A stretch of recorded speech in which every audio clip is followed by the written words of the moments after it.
live. It looks like we're live. So, I believe there's some kind of super chat in here, which I'll get to here in a second. Okay, so we're live. While I'm waiting for confirmation of that, here's what I want to do. I want to send everyone to hankstrange.com. That is the place that you need to go to keep up with us. You can sign up for our email list. Lola posts deals and things like that over there. It's the best place to go. You can keep track of all the different things we have going on. We've got links to merchandise, all that stuff. For merchandising, we use Ballistic Ink, and there's a link there. If you're looking for patches, you can buy those right off hankstrange.com as well. Big thanks and shout out to Harry's Holsters for sponsoring the podcast here. And I think that's pretty much it. I'll jump into everything here right now. In case you haven't noticed, there are three lovely ladies joining me tonight. That's right. And this is going to be fun. This is going to be fun. So everyone sit there, sit tight, smash the thumbs ups right now. And I'm going to press the button and get into this. Welcome Boom! Back to the Hank Strange Situation. Right. Make sure you guys subscribe, thumbs up, ring the bell so you can be notified every time we go live so we can have fun shows like this. Okay, so everyone except Toya knows this. We do jazz hands when we get the show started here, Toya. So it goes just like this. Jazz hands, there you go. There you go. All right, jazz hands. I hope you guys have your big girl panties on tonight. This is going to be a fun show. This is the Who Moved My Freedom podcast. I'm your host, Hank Strange. We are live. This is episode 612. And my special guests, are Trill Toya. There she goes, Trill Toya in the house. What's up? Y'all? How's it going? Everything's great. How are you? Awesome. Thanks so much for being here. This is like a first time ever for us here. It's ladies' night, so we're going to have lovely, intelligent, armed ladies here tonight joining us. Speaking of which, American gun chick, Brickell, is also here. What's up, everyone? What's up, Brickell? What's going on? What's up? Thanks for having me. Thanks so much for coming on.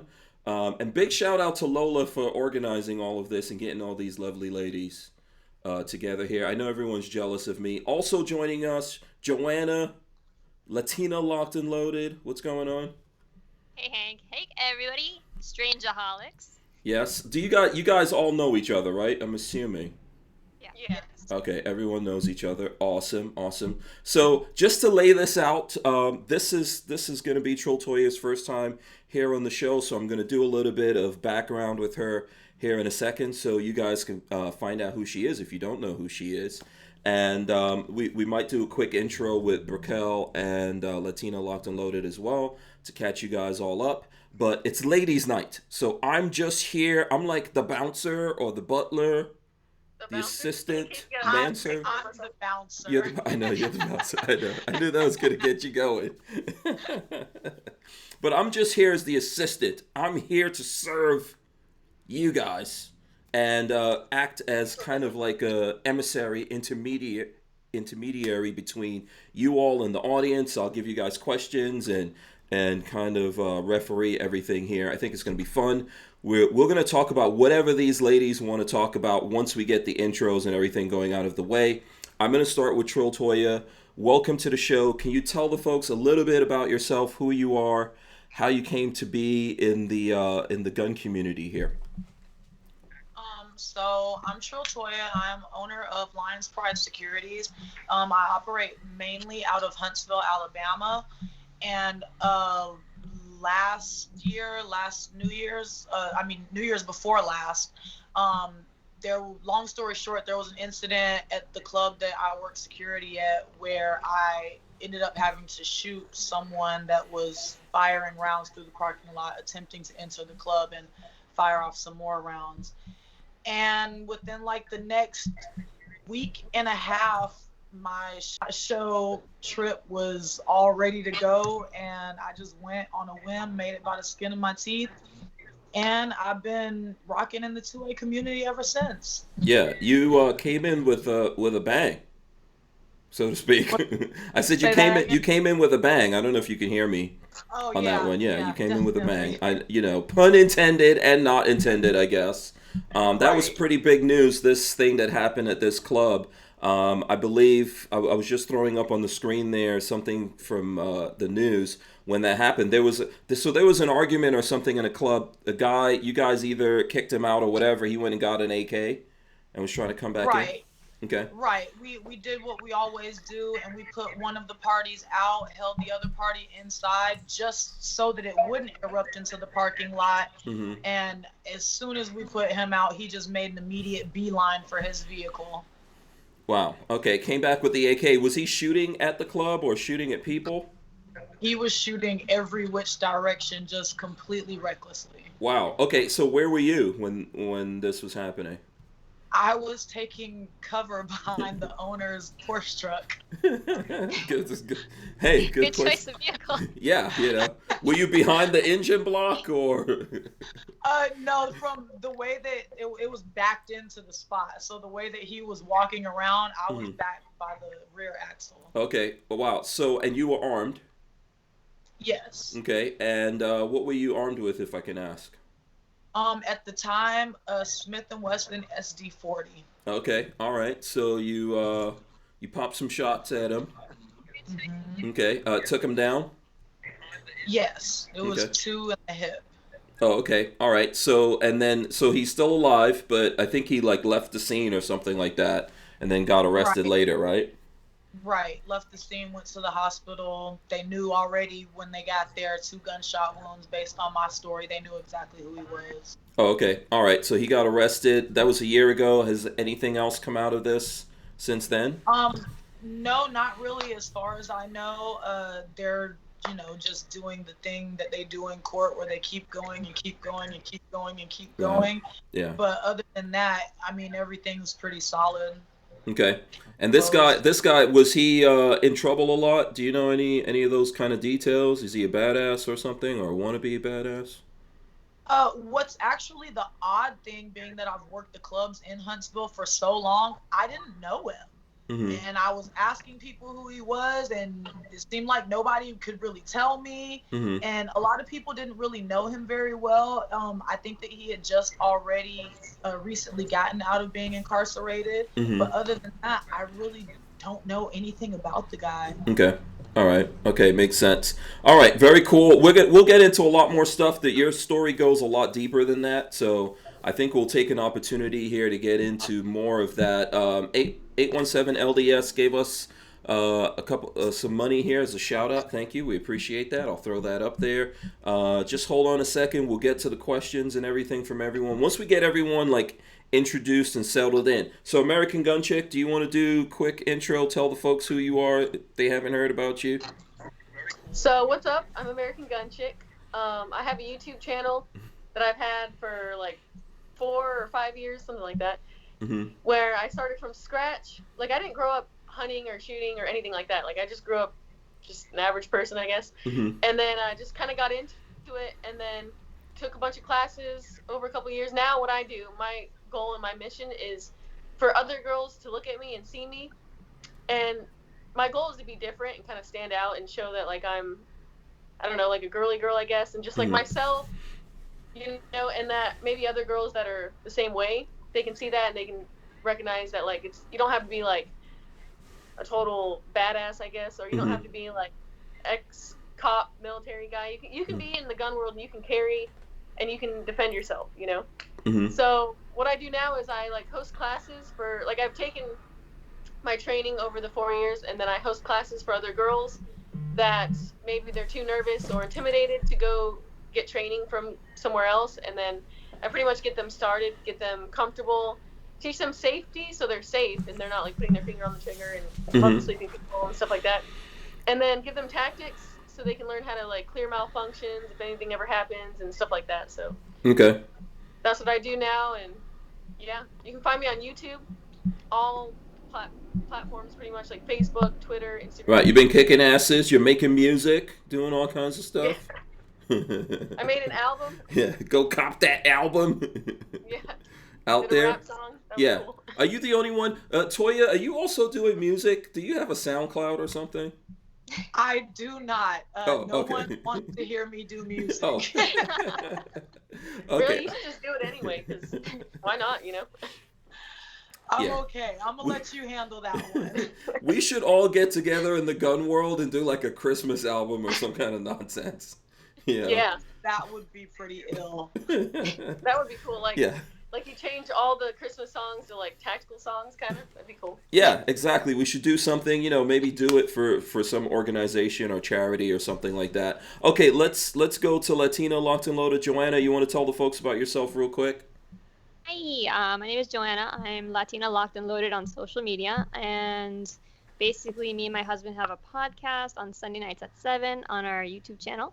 And we're Second Amendment advocates that focus on the Latino community and basically kind of encouraging, well, me, women and Latinos to get into guns and destigmatize the community from, guns. Yeah. And that's what we do.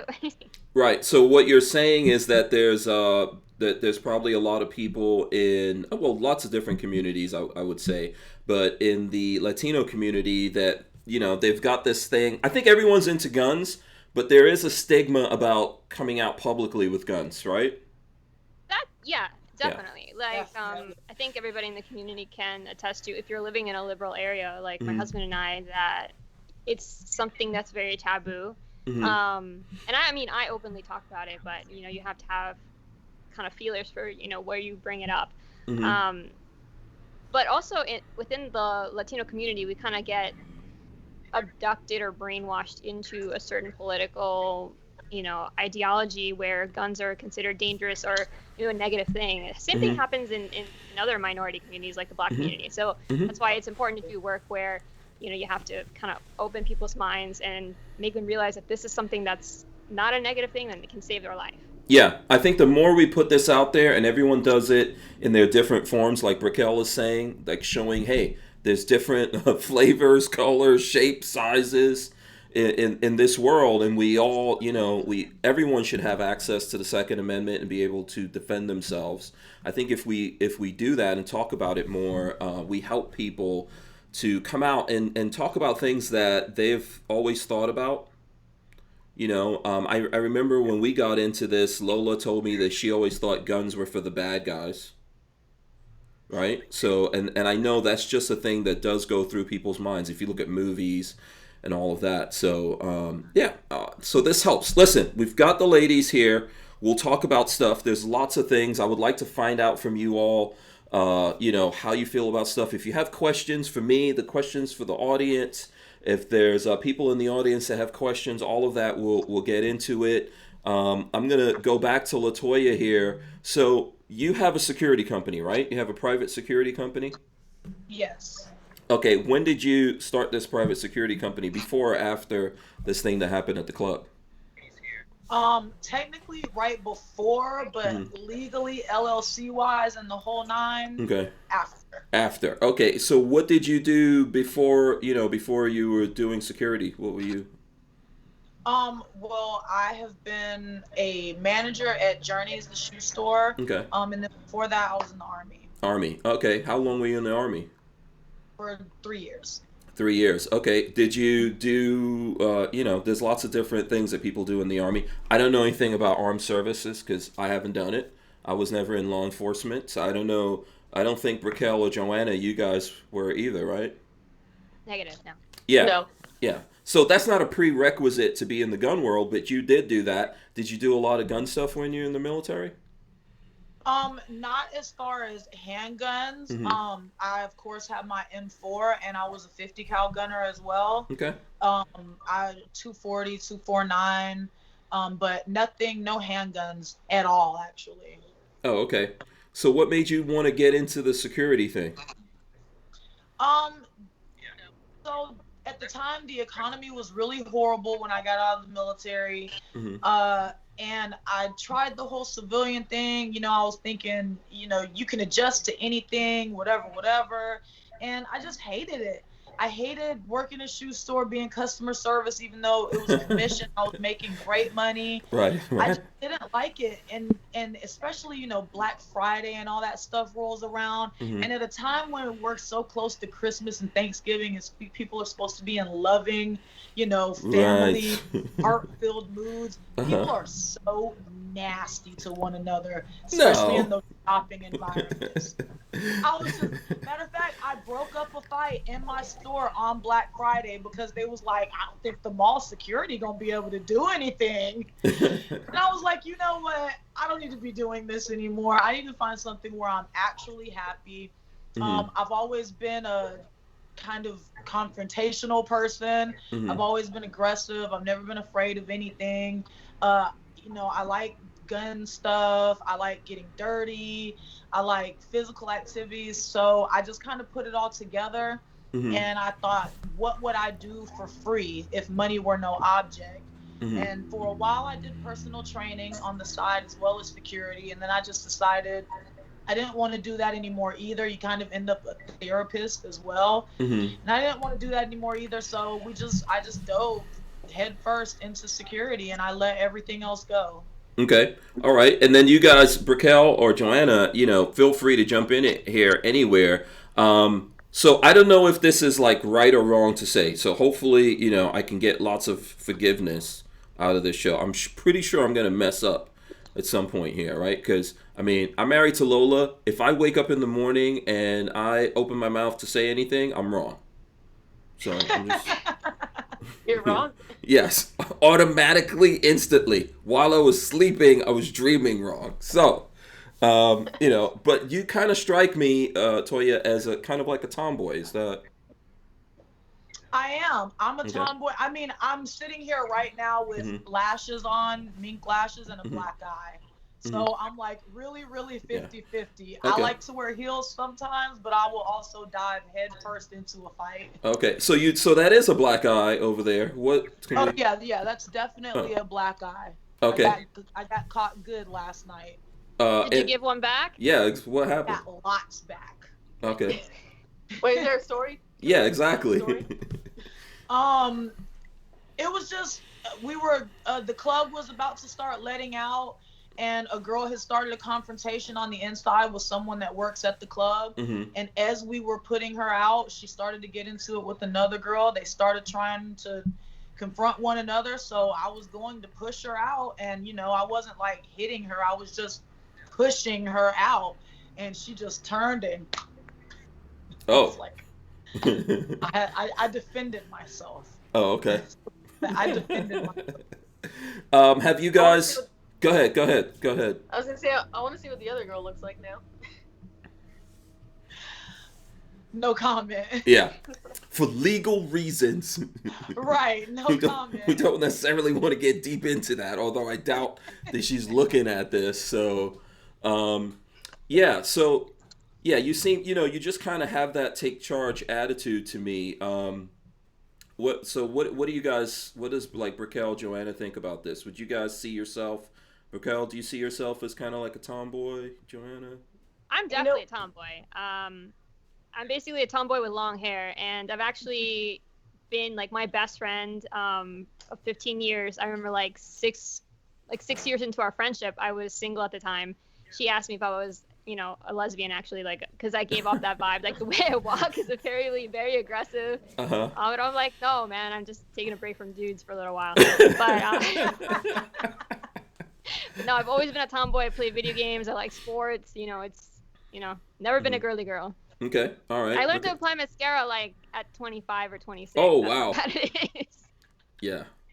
I don't know a lot about the subject of mascara, but I'm pretty sure that's late.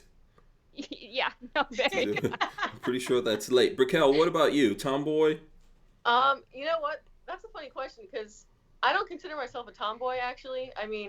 I consider myself, I don't know if people think this is not a good thing, but very girly. Like, I wear hair extensions, I wear fake eyelashes. Mm-hmm. I do when I do my makeup, I do like the full contour, like nose contour, all that stuff. Got my nails done. Wait, where's the camera? Right there you here. go. Oh, nails, glitter, of course. Yeah, I got some bling right there. Look at that. Yes, and those nails look sharp also, by the way. Yeah, look. What is the deal? Is that what? Yeah. Okay. I don't know. I don't know if that's okay. Yeah. Oh, that's the look now. Oh, okay. Yeah. Okay. See, I don't know about But these things. Okay. on the other hand, I do want to say that at the same time, like, I'm not somebody that is like, ew, I don't want to get dirt under my fingernails, or no, I don't want to go fishing, or I'm not going to skin a deer. Like, that's not true at all. Like, I will skin a deer with high heels on. Like, I will go fishing in a bikini. Like, I don't know. I go shooting obviously all the time. Like, I like to get dirty. I did jujitsu for a little bit. I want to do some Krav Maga. I wouldn't say that I like confrontation like Toya. Like, I think I admire her for that, and I think that's really cool that she can handle confrontation. I hate confrontation. I've, like, literally never been in a fight. I've been punched, and that's about it. And, like, I want to be a little bit more on that, like, I don't know how to explain it, more of, like, a bulldog type kind of, where you can, like, but, yeah, I don't like confrontation. I don't like fights. I don't like aggressive stuff like that. Really? But at the same time, I'm not like somebody that doesn't like getting out there and getting dirty. You know. Yeah. So. Is that a like a bad word to call a woman a tomboy? Is that? I don't like, think so. Yeah. I don't think so at all. Yeah. I don't think so. Is it a bad word to call a girl girly? Like, Yeah. You're really girly. No, I don't Is think that bad? Yeah. Is it okay? No, So Toya is. You said yes. Yeah. I mean, I think so. Like American Gun Chick, I don't know if I would say tomboy, but you seem like you could how could I put it? You're the kind of person you could talk to anyone. So I've noticed, like, if someone talks to you rough or whatever, you could talk to them rough. If they're nice, you can, so you just seem like that to me. Like, either you grew up with, like, brothers or something like that, and you're just, you don't have any issue dealing with people who are aggressive or whatever. I don't know if that's the thing. I have 3 brothers, and but I mean, yeah, I think Who's I kind the of oldest?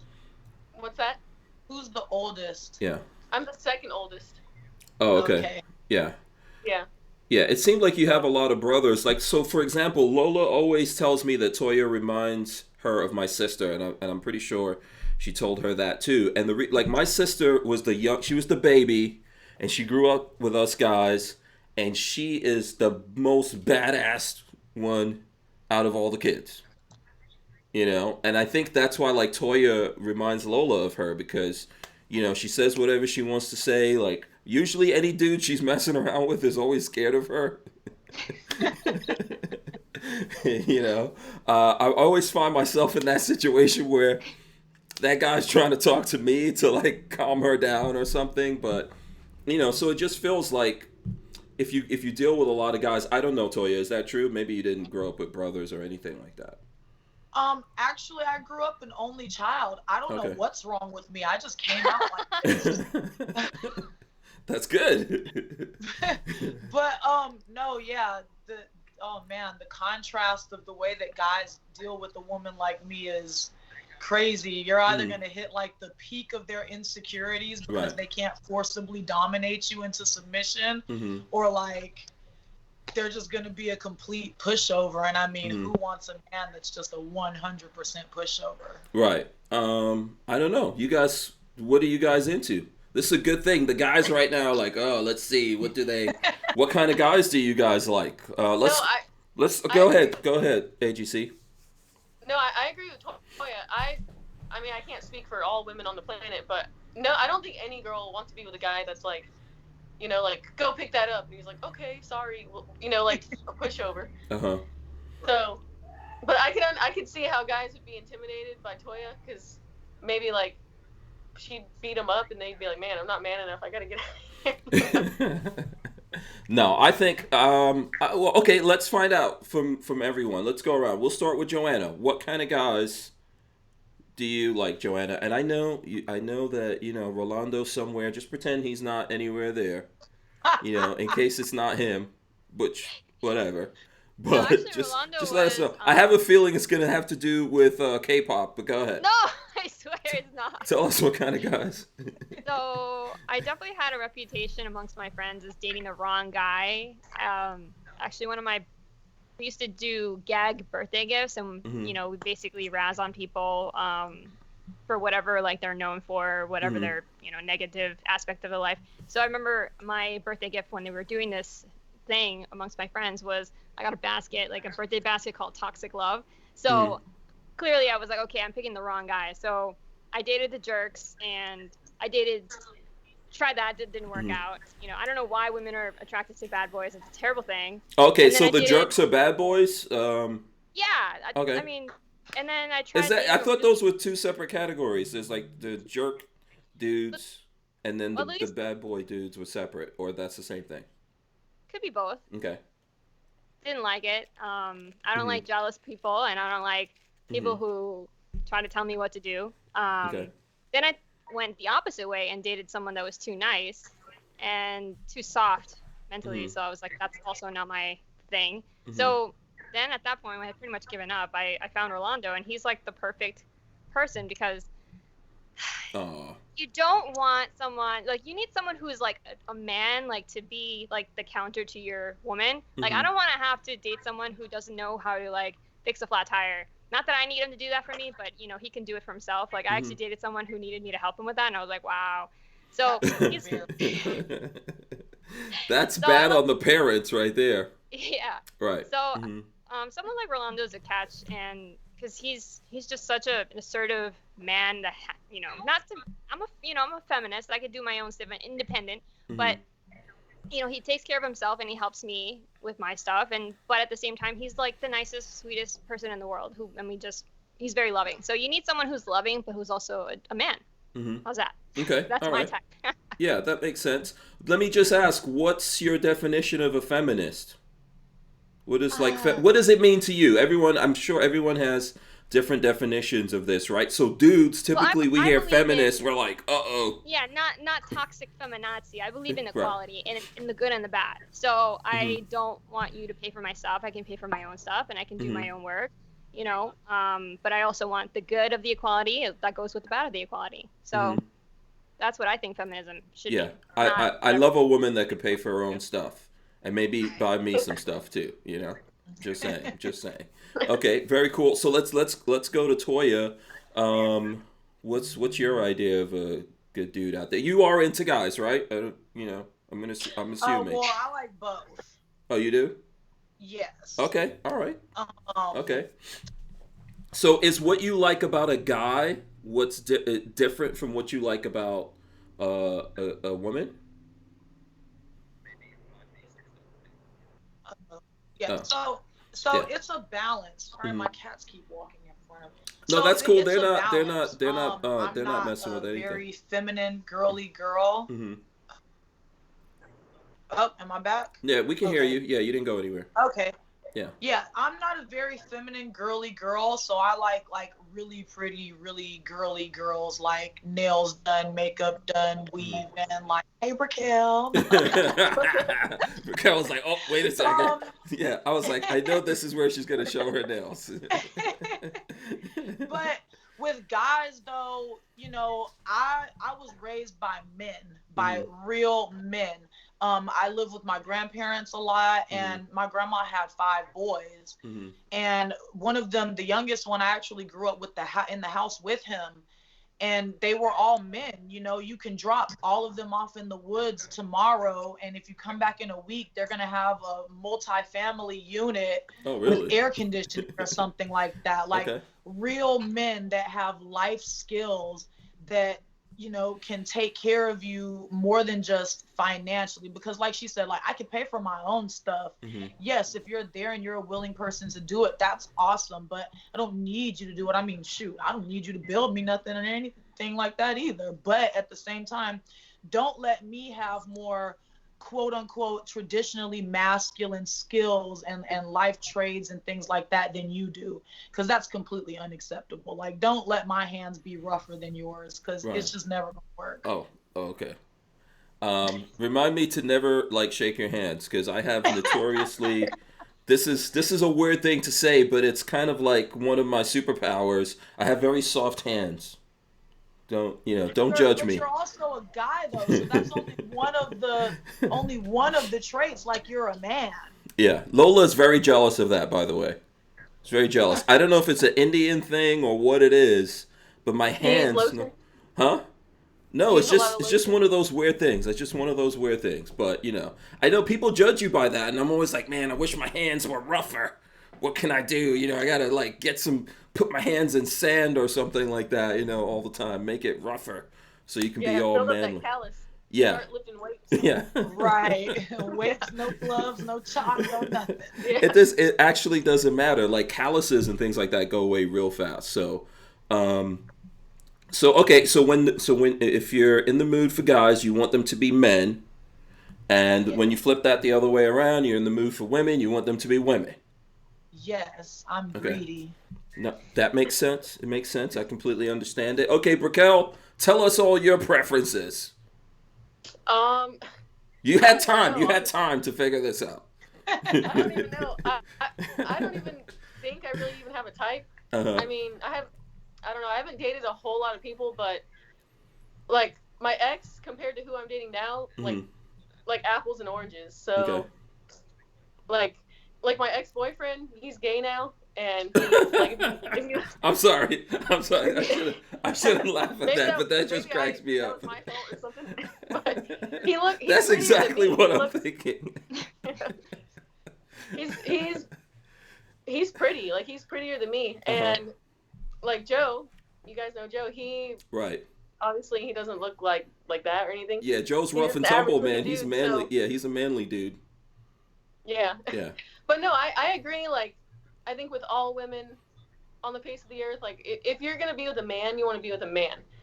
Like, I've always thought that like city boys, like guys that wear like designer stuff and have like office jobs, I always thought that was, I don't know, like not that attractive. Mm-hmm. But you want someone that like does the same things you're into, like shoots guns, hunts, like does man type stuff. Like if we're stranded out in the wilderness and it's up to me to figure it out, you can, like, I'm already like not interested, Yeah. Yeah. like somebody that can change a tire, change the oil on your car, just do man stuff, I guess. I don't know. Yeah. By the way, Kathleen Music Lover says, does Hank ask the guys who come on here their sexual preferences? Question mark, question mark, question mark. You What know about what? you, Hank? Now That's it's your turn. Yeah, I will answer. Okay, so listen, that's a good question. That's a good question. Obviously here we're willing to talk about all kinds of stuff. So I don't know if we've actually had something come up. I didn't necessarily ask Toya that. She we're It's the vibe. Yeah, it's my vibe. Well, no, it's not. Listen, we're talking here, and there's lots of guys like commenting how beautiful you guys are and all that kind of stuff. And I figured, if I have some women on here in the gun world, we'll talk about this a little bit. So this is just kind of like an introduction to the whole thing, right? Because being women, I think that men out there are a factor of this whole thing, which we'll get into here in a second. So, okay, we're talking about my preferences right now. Okay, I'm strictly into the ladies, for just in case anyone wants to know. I know there's probably some dudes out there who think I'm a very attractive man, but too bad for you. That's all I could say. And I like, my mom was really tough. So my mom was like a little old Indian lady, I always tell people, but she was really tough. She was a badass. My dad is a pretty big, tough guy, but I think my dad's probably more afraid of her than anyone else. And I've always been attracted to like strong women. So, and it's a weird thing because I grew up like, I think my mom always had issues with me. Maybe I was too much like my dad, so we were always in conflict. But I only respect women who are tough. Like, a lot of what you guys are saying, I feel like everyone should bring something to the table in a relationship, And if you're just going to lean on each other, you're going to fall down. So you want someone that if times are tough for you, you can lean on them, they could hold you up, and vice versa. If times are tough on them, they can lean on you, you could hold each other up. You should always be able to augment each other. That's the kind of thing that I'm into. I feel like, that's where I'm at with Lola. That's why we've been together so long. Otherwise, would have never been married. I'm not actually the marrying type. So, You guys are so obviously a team. Okay. Thanks. You see that, right? So, yeah. Yeah. You know what's funny about that, though? Here's the thing. I'm just going to go off on a tangent here a little bit. Everyone always tells me how lucky I am that I've got Lola. I was gonna say, do you not agree? I do agree, but how about like sometimes someone saying to Lola, you're really lucky that you met Hank. How about that? Can that All happen? right, Lola's lucky. You guys are both lucky. But maybe No, Lola no, just no. did it I don't feel before. that's genuine, Raquel. You're just saying that because I said something about it. Yeah. All right. So listen. Okay. I don't know if you guys have questions here. We'll get into it all here in a second. So what do you guys? This is probably a good subject that we were just talking about here. Like I said, it's a segue. What do you all think being women in the gun world? And I know in your case, Joanna, you're new to this. Raquel's been doing it for a while. Trill, I think you like got into this. What'd you say, a year ago, year and a half, or something at this point?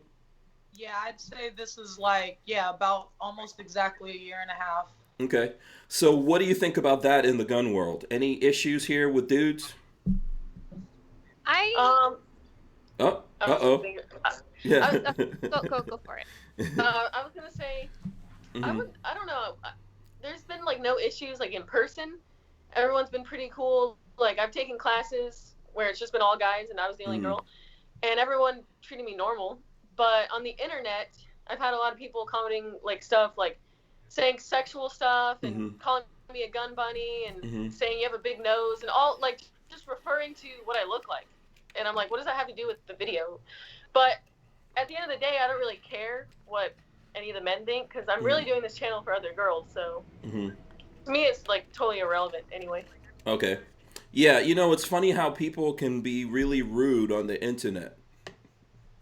Yeah, because it's easy. Yeah, but to your face, they can't necessarily be that rude. Yeah. That's very interesting. And by the way, I think you've got a very pretty nose. Got no problems with your nose whatsoever. Oh, thank you. People are saying that it's gorgeous. Yes. Raquel. Yes. She knows that. You. She's just getting more compliments from us. Okay. Yeah. No, thank you. But maybe that was like reverse what is that thing called? Is negging?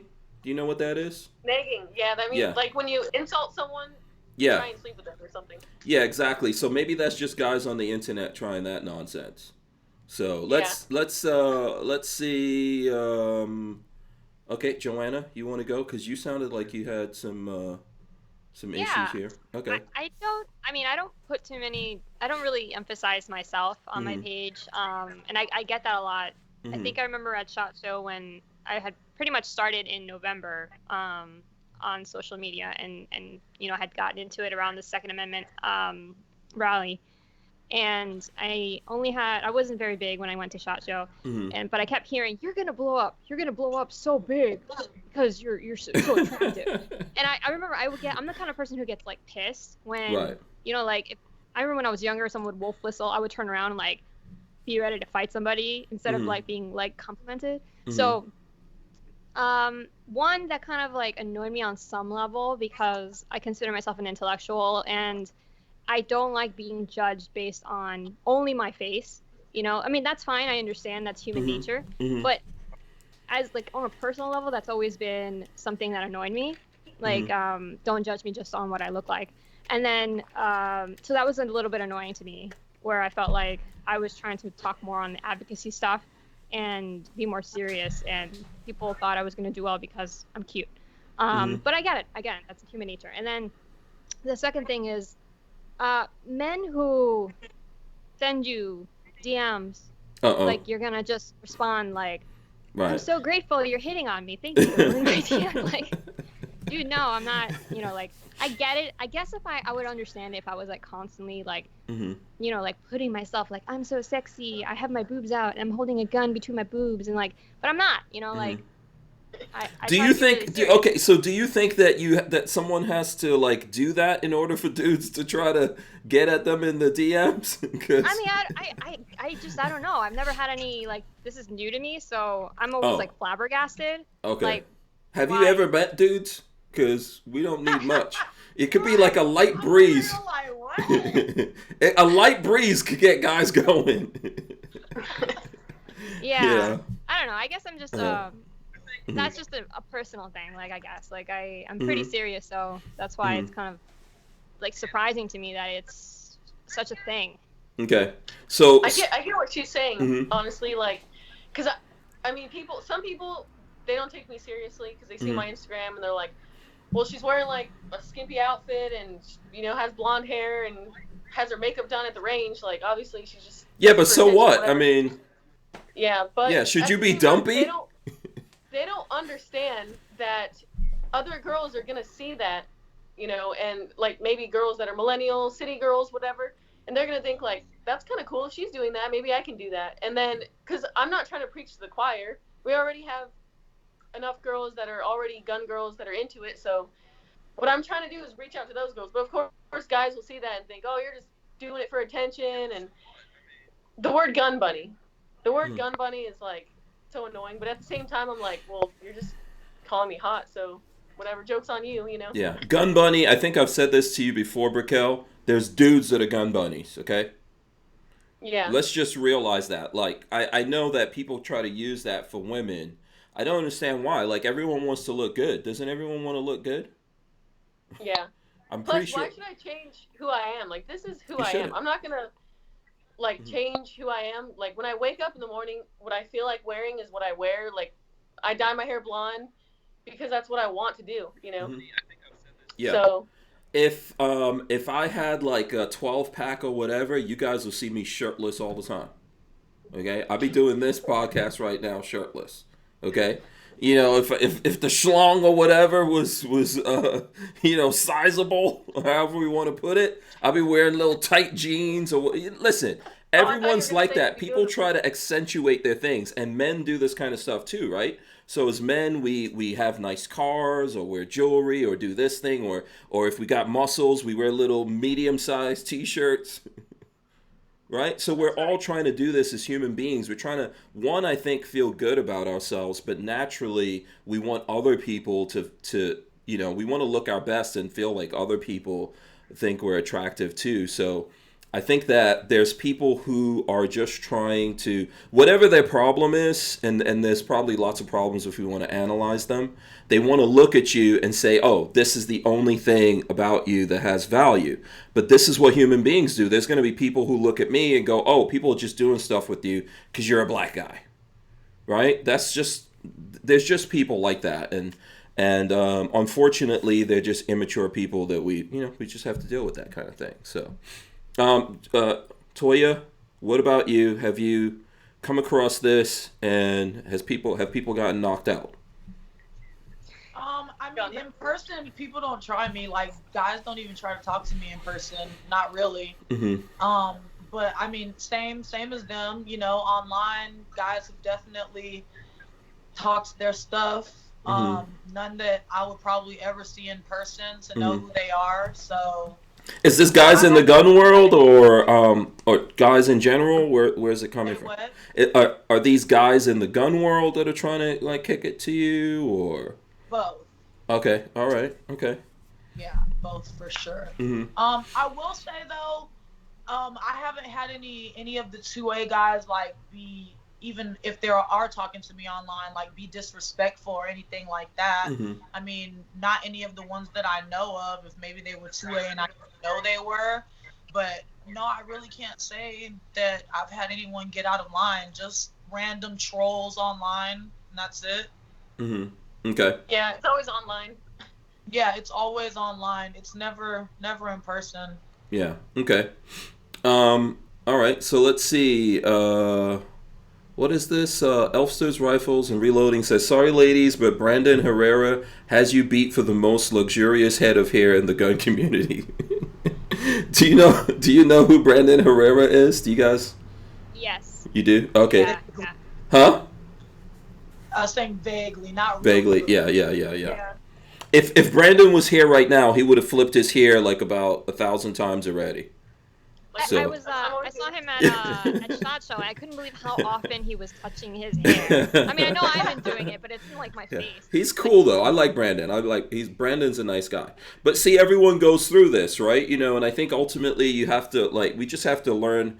You know, there's always things. I think as human beings, one of the things that's going on here is human beings, we like to tease each other and mess with each other. I'm sure that, Toya, when you're in the Army, you saw a lot of that. And there's probably a line where people go across that line, and now they're just doing it too much or they have a problem.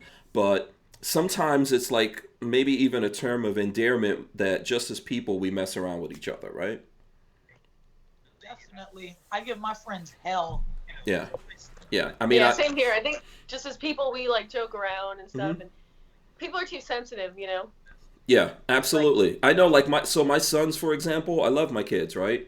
There's no other feeling like that. I think my kids love me unconditionally. They're the only people I ever met that feel that way about me, right? And I feel that way about them.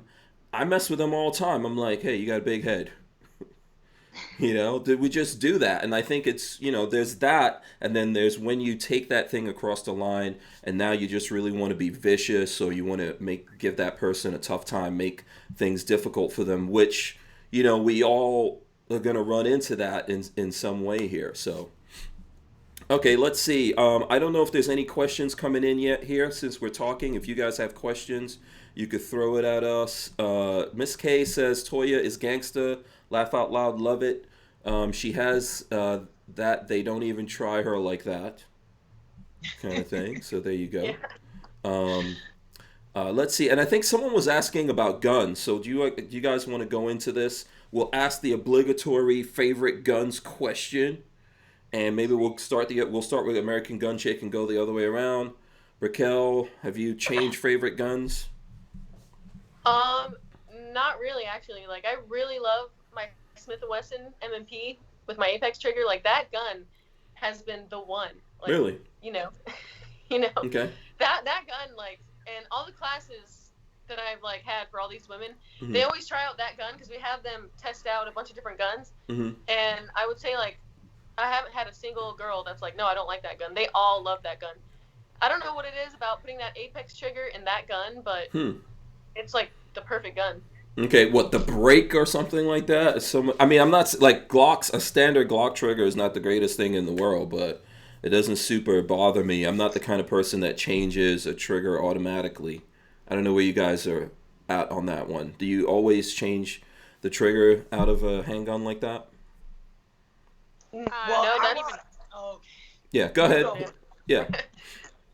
I actually don't even own any Glocks yet, but we're looking to get my first Glock now. But I haven't had a problem with the trigger, but I'm turning into a trigger snob.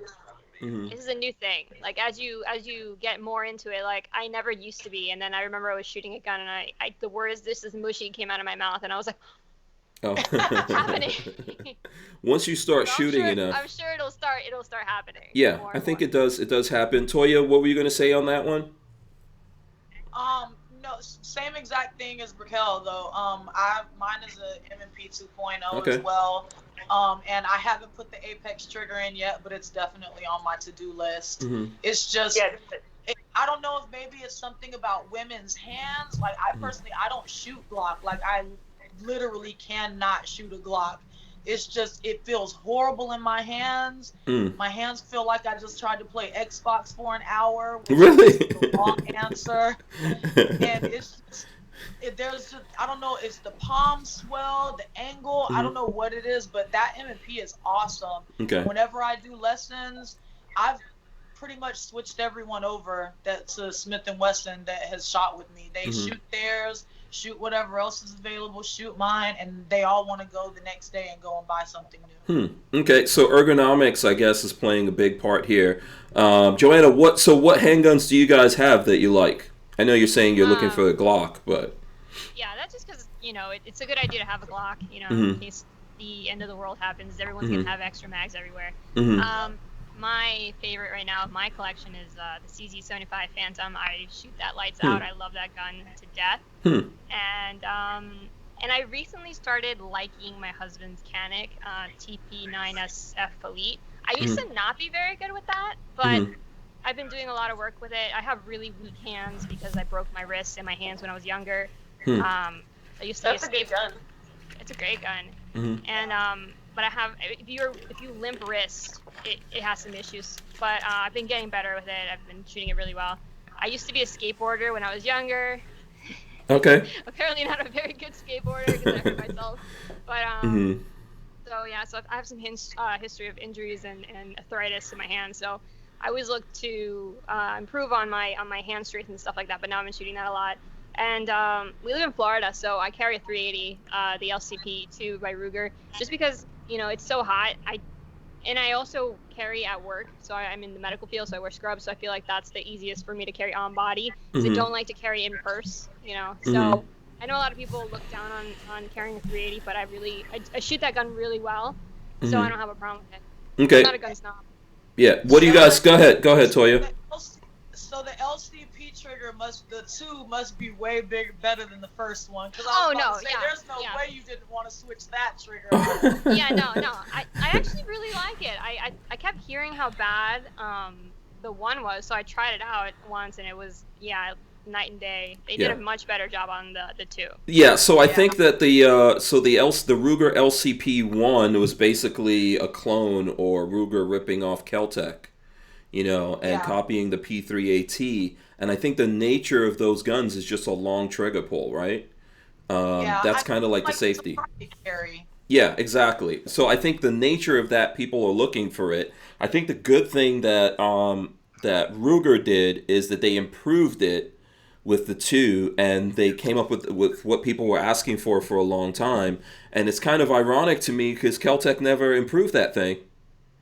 But I guess it is what it is. I hear a lot of people, like traveling around the country, a lot of people either like that Keltec P3AT or the Ruger for that reason, because it's just a little pocket gun. Yeah, I use the Bodyguard 380 for the same reason. Okay. The Bodyguard 380, okay. I have the Bodyguard too. Oh, okay. Well, I had it and then I sold it. I wasn't a big fan of it. Okay. The trigger pull is just really long, and that thing, my hand will be, like you said, like playing Xbox all day. It'll be all red and beat up. Mm-hmm. Yeah. Yeah, it's an awful trigger. It's completely horrible. But as women, I feel like if you're really adamant about protecting yourself and really adamant about properly concealing your gun, you kind of gotta have guns like your outfits. It really just depends on what I'm wearing, of what gun I'm toting. If I've just got on yoga pants, no pockets, a form-fitting shirt, I gotta find a fanny pack or a side pocket or something for that 380. If I've got on something a little bit more loose, maybe I can do the shield. I can't conceal that M&P with a hoodie on. Mm-hmm. Okay. Yeah, so I think it has a lot. That's what I've noticed for me as a guy, I just wear baggy stuff. I'm not super fashion conscious. But I think that's something I hear from Lola all the time, that, it really depends on what you're... Like, here's a crazy thing I've noticed. Why is it women's pants or jeans or whatever you guys are wearing, right, on your butts doesn't have pockets? Just answer me that. Answer me that. It's the worst thing in the world. Or it'll have pockets, but they're fake pockets. Yeah, fake. For what reason? Yeah. Well, you don't want to if you're wearing form-fitting pants, you're not going to want to put stuff in your pockets because you're going to be able to see it. The other day I had a switchblade, and I just tucked it into my pocket, and then I looked in the mirror, and it's you could see the entire thing, and I'm like, well, that's not very concealed, is it? Yeah. So I mean. Well, yeah, that's true, but I mean, so what's about other stuff? Yeah. So what's more important? Where are you guys going to carry stuff then? In our bras. That's where I carry stuff. Okay. Well, Fanny I pack. don't fit in bras or purses, so I just be out of luck. Yeah. So where do you carry stuff then? Most of the time, I went and found a couple of fanny packs that'll match all of my outfits. Okay. I recently actually just got a little holster for my 380. Mm-hmm. I have the Vakandi apparel pants. So where you can still have your yoga pants, but they have belt loops, so you can wear your holsters that way. But yeah, if it's not in a fanny pack or somewhere appendix to where I can conceal it, because on my hip I can't really conceal it, then I just gotta hope that I can fight my way out of it or something. I don't know. Yeah. So wait a second. So there's yoga pants with belt loops. Oh, there's all kinds of things these days. So she has the brand, the Vakandi apparel brand. Mm-hmm. Alexo apparel, she has her brand. And then what's the other one, ladies? Is it Dina or Dean Adams? Yeah, I think it's Dean Adams. Yeah, there's bras, there's pants, there's the waist things, all tank tops, all kinds of stuff these days. Okay. And then there's I have a undertech. holster for my bra, the flashbang holster. Oh That works yeah, really and well. flashbang Yeah. holsters, yeah. Yeah. I remember And I have Lola some did some undertech. stuff with the flashbang, but I don't think she really uses it. Do you use that, Joanna? I've used it. Okay. Like I said, I wear scrubs, so it's Mhm. like the perfect thing. Because I was pocket carrying, but I have too many like things in my pockets already, like all my medical stuff. So that was getting in the way. So I ended up with that, so I can easily, just in Yeah. case. What are you using in the flashbang? What gun? I usually carry my LCP2 in there. Okay. All right. Yeah. 'Cause See, I'm not super well endowed, so I don't really have extra room to hide stuff. just I need to still get have like some- extra booby bra or something like that. Makes you look like you got extra. Get the Okay. bombshell. Yeah. Pushes everything up. Right. Or pushes it up. And I think the thing you want to be careful of with that, like I know, is because you're pulling it down, and there have been people that have hurt themselves by pulling it down and pulling the trigger at the same time. So obviously that's something that you want to train for, right? It's just like dudes that carry appendix. Dudes have shut themselves in the business. So I think it's just one of those things. Raquel, what were you gonna say about how are you carrying stuff? Oh, I was gonna say that there's also undertech, and they have like really cute clothes too. They have these yoga pants that are really nice. It comes with a holster right here, a holster back here, so you can carry kind of anywhere. I also have my just holster with an Ulta clip, and you can clip that to anything inside your purse. You can clip it to yoga pants. You can clip it any material really. Okay. Yeah, so I know are you talking about the stuff that's like corsets, like a real tight thing? You can have it under the clothing, Yeah. and then you can hide stuff in there? But I do Oh, have that too. can concealment, yeah. Okay. Yeah. Is that good? Do you guys, anyone use that? I have the thigh holster, Mhm. but I haven't used it yet because I'm a little bit afraid because I'm like thick-thighed, so I'm like a little bit afraid it's gonna like start sliding down my leg. So I don't know if anyone's used it, but I'm like, eh. Yeah, so I'm assuming the thigh holster is only going to help you with a skirt or something like that, right? Yeah. Yeah, because in jeans, it's going to be too tough for you to get to it there. Right. Yeah. Yeah. Yeah. So do any of you guys use the stuff that goes like on the stomach or around the hips? I have the low riding garter from Can Concealment, and with the right outfit on, you can have 2 mags for 2 different guns, a tourniquet, lip gloss, personal stuff, a knife, brass knuckles. Like you can have all kinds of stuff in those things, and just carry, and they're comfortable. Okay. What were you gonna say, Brickell? I was gonna say I have like the can too, but I don't really use it that much. I don't know, just the fact that there's no kydex, it's just like material, like soft material. I don't know, it's kind of weird. Like I always feel like my gun's more secure with like my holster, like kydex, Yeah. Is there ever a time that you ladies go out somewhere and you don't carry because of fashion? Does that? Well, then it's purse carry at that point. Okay.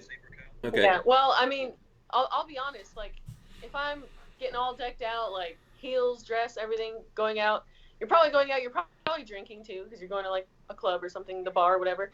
So obviously, if I'm going out to drink, I won't carry because that doesn't really mix good together. But I mean, it does get harder because sometimes you just want to wear like a tight dress or an outfit or whatever because you want to look good. So yeah, at that point it's purse carry because you really don't have a lot of options. Yeah. What about you, Toya? It depends. Like the part of town that I live in kind of has its own little community. So like if I'm going 3 seconds up the road to the restaurant or to Walmart or something, I might leave it in my vehicle if I just threw on a tank top and some booty shorts or some yoga pants or something. If I know I'm just running out and coming right back in. But that really just depends on where I'm going. If I'm going past my little intersection down here, then I'm definitely gonna make sure I have something on body. Okay, so does that? Because I know, like for me, if I'm out and I don't have that gun on my hip, I feel naked. Do you guys have that feel? I remember when I first started doing this, it was weird to me to get used to even carrying all the time in the first place, right?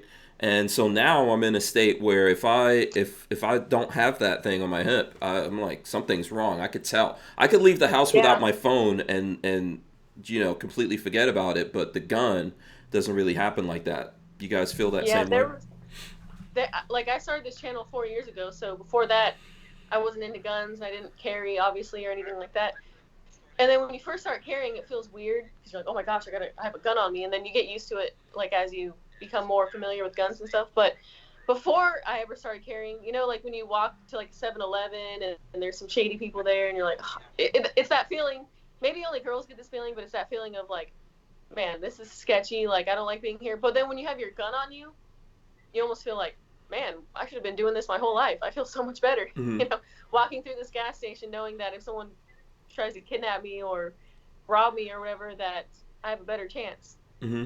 So it does feel good to, like, when you don't have your gun on you, you feel like, oh, like, this feels weird, Mm-hmm. Yeah, it's Toya? like that, Go ahead. Go ahead. No. Go ahead, Joanna. I forgot who did the sketch, the gun wallet keys. Gun wallet keys. Mm-hmm. Phone wallet keys. I don't know if you guys ever heard the YouTube video. They made like a little music video. I think it was Adam Sandler. Mm-hmm. But we always say in my household, phone wallet keys gun. So there's a fourth item. So you don't ever leave the house without it. Because you're right. You never know when it's going to be that day that you need it, and then you're going to feel like an idiot. So you've been carrying it for how many years, and the day you need it, you don't have it. So yeah. Go ahead, Toya. Wait, what were we talking about? I think we were saying like when you're out there. Called me and threw me all the way off. No, that's cool. If you're out there and you're not carrying, do you get that sense of like being naked or feeling vulnerable because you're used to carrying and now you're not? I feel naked to an extent, but I don't necessarily feel vulnerable. Mm-hmm. But like I said, like there's something wrong with me in the head. So that's why I don't really care about harm coming to me for real. Mm-hmm. No, I mean, not only that, but like the second I walk through a door, I start analyzing everything as a potential weapon. Like, man, if somebody just walked through here and started popping off right now, what am I going to launch at his head? Throw a chair. I run and truck him to get him to stop doing this. Mm-hmm. So, I mean, I don't know. I live on the wish system, I wait and wish for people to act up so I can see what I'm going to do. So, what she's trying to say is she's a gangster. Yeah, I guess. But I'm just glad to hear that I'm not the only one. Sometimes I'm at my office and I pick up things that I'm like, this would be in my head, I never say these things out loud, but I'm like, this would be really good to hit somebody with. Mm-hmm. So I'm like, I'm glad to hear that I'm not the only person who thinks that. That's a real thing. Like when I teach my self-defense classes, I tell people that I did one on the college, and I was like, I want y'all to just look around right now and think of everything you could hit somebody with. If you can't have guns on your college campus, but obviously we know from history we can't stop other people from coming onto there with ill intent. Mm-hmm. So, I mean, let's be honest. One classroom with 30 to 100 people in it, one person with one gun, even if that thing is full semi-auto, damn, even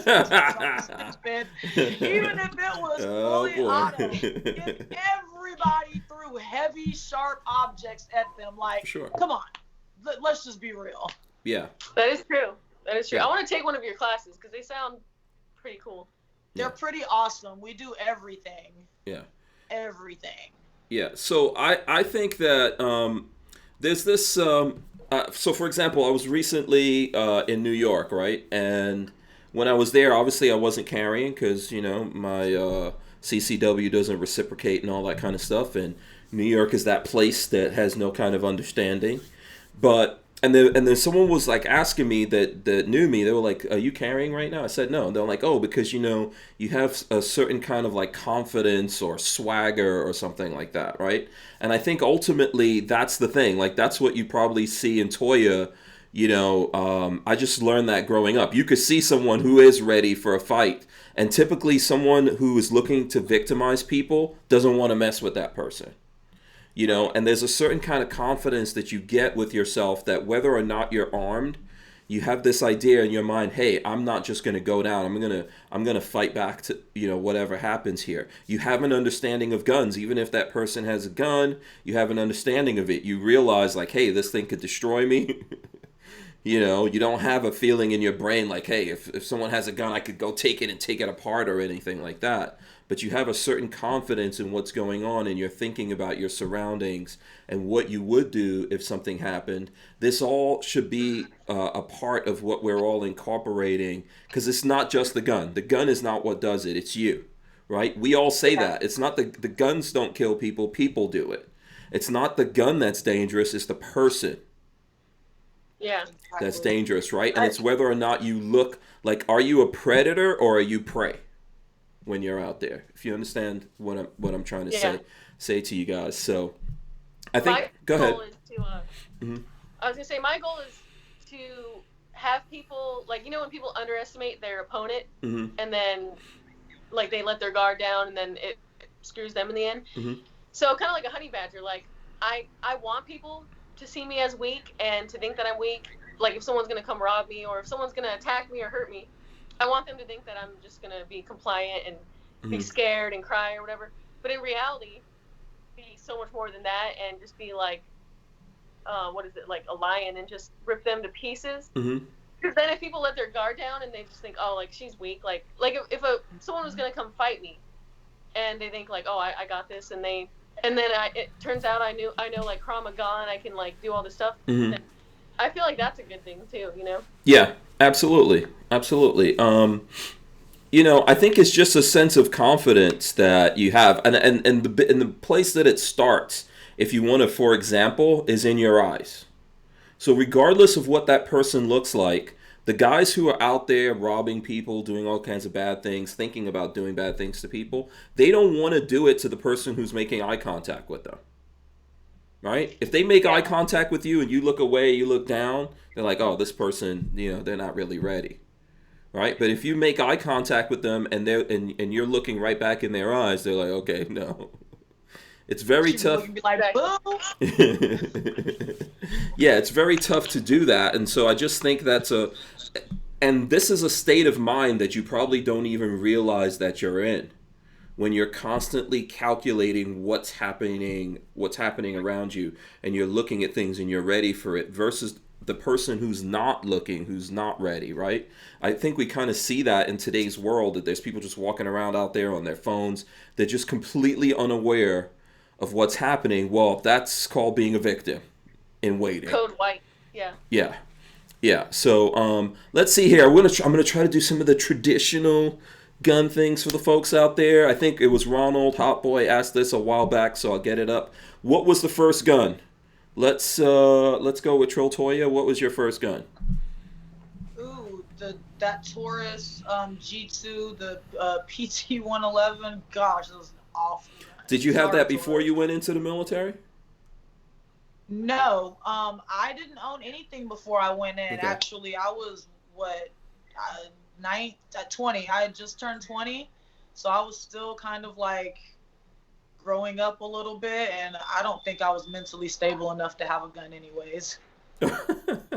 Why do you say that? How many times do I have to tell y'all? There's something going on up here, okay? There's good things going on up there, Toya. I don't see anything. Don't get me wrong. There's great things going on up here. Right. I know me. So I waited until a time where I knew that it was an appropriate time for me to start taking up different types of arms. Before there was if there was any type of question in my head, I knew I wasn't going to go and purchase any guns because, know thyself. Why would you, if you're, I have a horrible attitude, I'll shoot you. Like, why would you go buy a gun if you know that you're going to spaz out and shoot someone? Yeah. So I was young and I was reckless. I didn't care about my actions, and I didn't care about suffering consequences because I feel like I'll live through whatever I feel like I'm going to live through. So I had to wait. Too young, reckless, and arrogant. Oh, okay. Do you have any kids? Yes, you do. Did that help? That's part of what helped out with that. Yeah. Definitely. It sounds like me. Before I had my kids, man, I could care less, I just Yeah. really didn't. I was aware of like my mortality, and I buried friends and all that kind of stuff, but I just could care less. And then I remember when my first kid was born, I was like, oh crap, I gotta actually like survive now. Right. Exactly. So I remember having that thought. Okay, so let's see. Let's go to Joanna. First gun. First gun I've ever shot was a Springfield XD45. And Okay. that was actually Rolando's gun pretty early on in our relationship, around 2012. So. Interesting. Okay. Raquel, first gun. I think we've probably seen it on YouTube, but is Raquel frozen? First gun. Yeah, you look What? frozen. She's frozen. She's giving me an attitude. Oh, there you go. I was looking at the attitude face for a sec. I was like, what did I do? Yeah, you're here. You're back. Yeah. So the first gun that I shot or that I bought? Your gun. Yeah, your first gun you owned. Oh, probably the 380 Bodyguard. 380 Bodyguard. Okay. Yeah, the Smith & Wesson Bodyguard. Mm-hmm. So yeah, I don't know why I bought that gun. The guy behind the counter was like, "You'll love it, it's great." And I was one of those people, like when you first start and you don't know anything, and you're like, "Well, this guy knows what he's talking about," and then you go and buy it, and then you're like, "Wow, I don't like this gun at all." Okay. So yeah, that was my first gun that I bought. It was pretty cool though, that I bought it, and then I made a video. This was before any of my training or anything. Mm-hmm. I did a whole video trying to like review it, but I didn't obviously know what I was talking about. Right. And that video got a ton of views and a ton of hate and all kinds of stuff. Right. I kind of like having videos like that I can go back to and look at and be like, look at how naive I was and how like airheaded kind of I was with guns, and now I feel like I know a lot. So yeah, it's a good thing, cool to look back. Yeah, it's a good thing to be able to go back and see that. That helps you evolve, I think.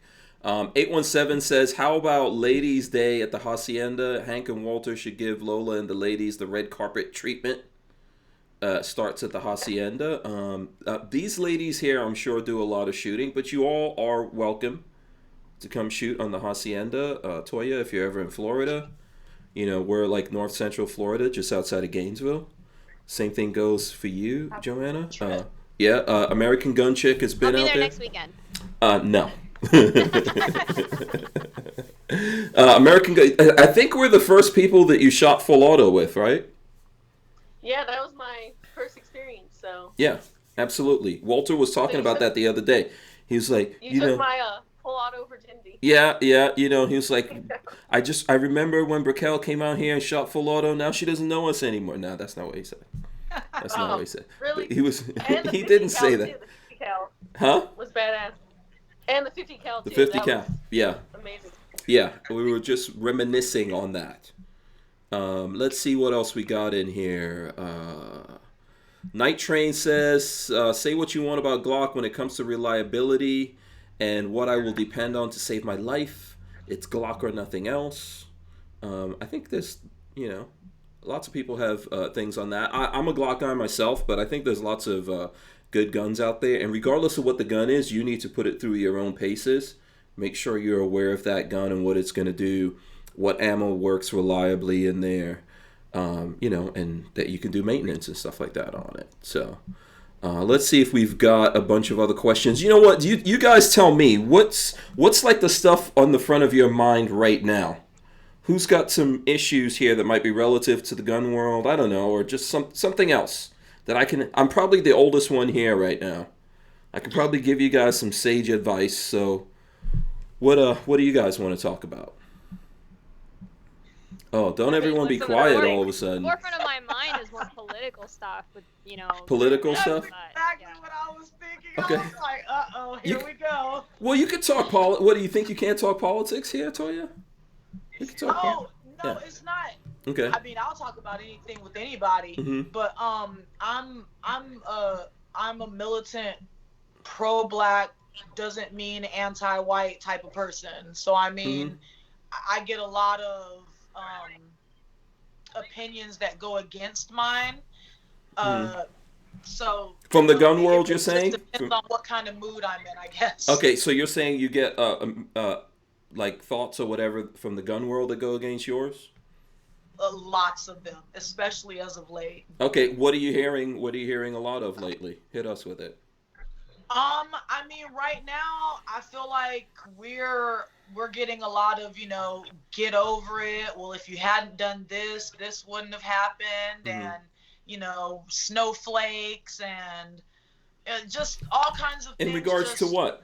Like something that you're in posting? regards to the racial climate right now. Mm-hmm. Now we all know that it's not only racial, it's also a social thing too. However, we're not just gonna swipe the racist part under the rug like it's not a thing. Mm-hmm. And I feel like that's the biggest thing about it right now. It's insulting to tell an entire group of people who share similar experiences with ones and twos that come out here and there and say, no, it's not like that. But for the vast majority to share the same experiences and voice the same complaints, and someone to not only come at them personally, but come at them on a public platform where they have a large viewing and say, oh, y'all are tripping, this doesn't happen. Mm-hmm. Like, oh, well, just pee on me and call it rain, thanks. Mm-hmm. It's ridiculous, and there's been a lot of that going on lately. Mm-hmm. And I think that a lot of us brown and black people and white people who have tried to do their part to make themselves allies for the cause, I feel like we've all been having to kind of push a few people that we thought were friends to the side because of views and contrasting opinions that they've been having that are disrespectful, just quite frankly. Okay. You agree with that, Joanna? I do. I've had some really uncomfortable conversations. I've said it before. I live in a really liberal area, and one of my best friends is a openly communist. So we have really interesting conversations. Okay. And we're both Hispanic. We're both mulatto. So we have black ancestors because I'm Dominican and she's Puerto Rican, Dominican, and Colombian. But I think we also have Colombian in us. Like she's whatever. So we're all like a mix. So I had this interesting conversation with her, and I've always I've supported like the George Floyd stuff, this George Floyd protests and all that. I'm openly okay with it. I know that there's problems with it, but she told me that I am privileged, even though she identifies as black, Hispanic, or more black. But she told me I was privileged, even though we're almost identical genetically. She told me that I was privileged over. What do you identify as? I do not identify as black or white. Okay. I identify as Hispanic, and I think identity politics are stupid. Because my brother could identify as black if he wanted to, features wise. It's just the roll of a dice in terms of genetics. So whatever. I think it's all dumb. But I think it's a human construct, right? Like obviously we all look different. We're all mixed up, and we have different things going on with us genetically. But it's a human construct, and ultimately, like, you are who you feel you are, or you are also how people see it. This is a thing that we all do, right? It's not just like people of color. I think everyone has these things that they do that they identify themselves differently from other people, right or wrong. And it's interesting. I've never had to think so much about what I am versus the last few years. I think it's been ramping up. But to hear from someone who I considered, I always consider myself an ally, as you were saying, and because I am, I am pro, what's going on right now. But to hear I'm one of the people of the problem is ridiculous. Oh, you're privileged and you don't understand.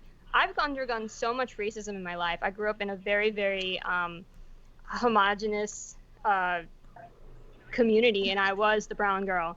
And I underwent a lot of racism. So to hear that I was privileged and I grew up with privilege and I have to repent for that was mind-blowing to me. Lola says, "Why are you privileged?" I don't understand. What is it that she literally immigrants? Yeah, but what is it that she feels that you're privileged? That gives you this privilege? Like, what is it? Apparently because I'm lighter skinned. Okay. And I don't understand that because we're literally the same shade. She just has curlier hair. So I was like, okay. So we had the conversation where she's like, yes, we need to get rid of the police, and we should I'm for the city burning down. And I'm like, well, what about our office? You're okay with our office getting burned down? And she said, yes. I'm like, well, you're going to lose your job and I'm going to lose my job if that happens. And she says, well, we need to be made uncomfortable. And I think I actually posted this on my Instagram. And we need to be made uncomfortable so you can understand what it's like for some people. I'm like, yo, I literally grew up like that. I understand. You don't need to destroy my life for me to feel, you know, that way. So it's definitely been a trying time. And I think my response to her when it came to, well, we need to get rid of the police so you feel uncomfortable and unsafe is, I don't have to feel unsafe because I carry a gun. You don't. Yeah. So I think a lot of this is inside of people's heads. And I'm not saying that it's not real, but then, you know, there's this thing that we have inside of our head, right? And it creates a problem. I'll give you an example, just from my point of view. When I came to America, I had cousins that lived here, you know, and we went to school together. And there was one particular cousin, like I knew this guy was related to me, but we always had problems. He was always really, you know, negative to me. We always like fought. He didn't want to know me or anything like that. It was really terrible. But make a long story short, we graduated high school, moved on. And a few years later, I saw him somewhere and we were just talking. And so here's the thing, like you're saying, there's these subtle differences. So, you know, I'm mixed. I'm black and Indian, right? And he's related to me on the black side. And he's darker skinned. And when I saw him, you know, I think at this time, we went to school in the 80s and this was like the 90s. So now I guess dark skinned guys were back in or whatever. And he somehow got some confidence, right? And he told me that the whole reason he had problems with me was based on complexion.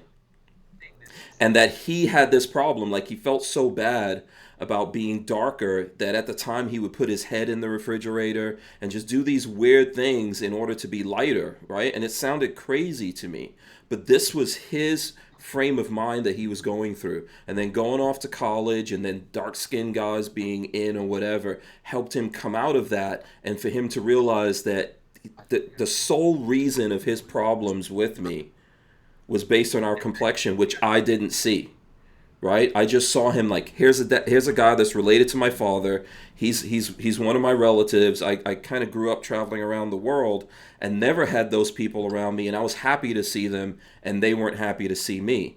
It's just a thing that we have inside of us. Like everyone, I think, is struggling and going through things. And on the flip side of that, there's like, we might not realize that there's a lot of white people, because of what's happening in the world today, they feel like everything's blamed on them. They're the bad guys, you know, and because they feel that way, they're doing things like what Toya is saying. They're saying like, oh, you guys need to get over this. You're just so mad. We all have problems from our different points of view.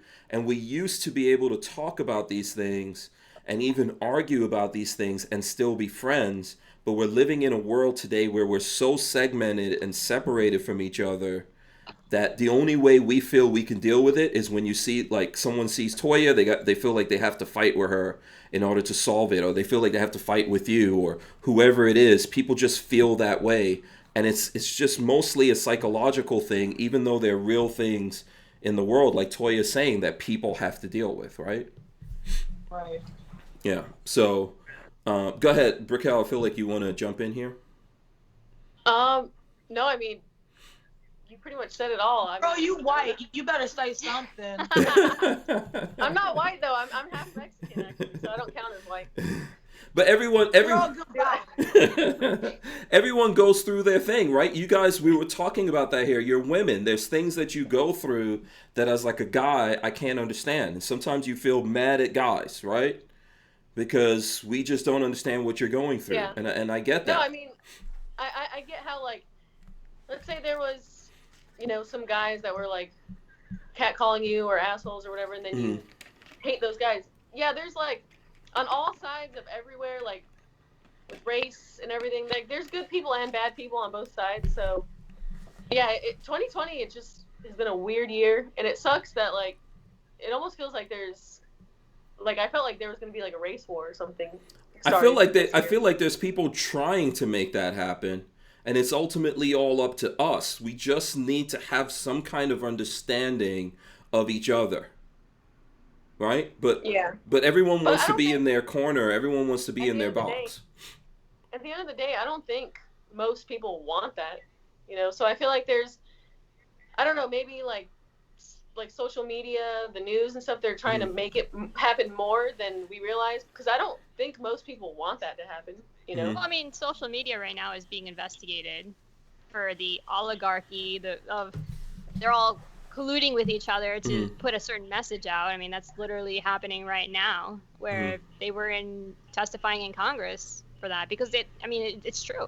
I mean, how many times have I posted something, I reposted something that got a fact check thing on it, and it was because of the political angle. I don't know how many liberal posts are being fact checked by Instagram and Twitter and all that.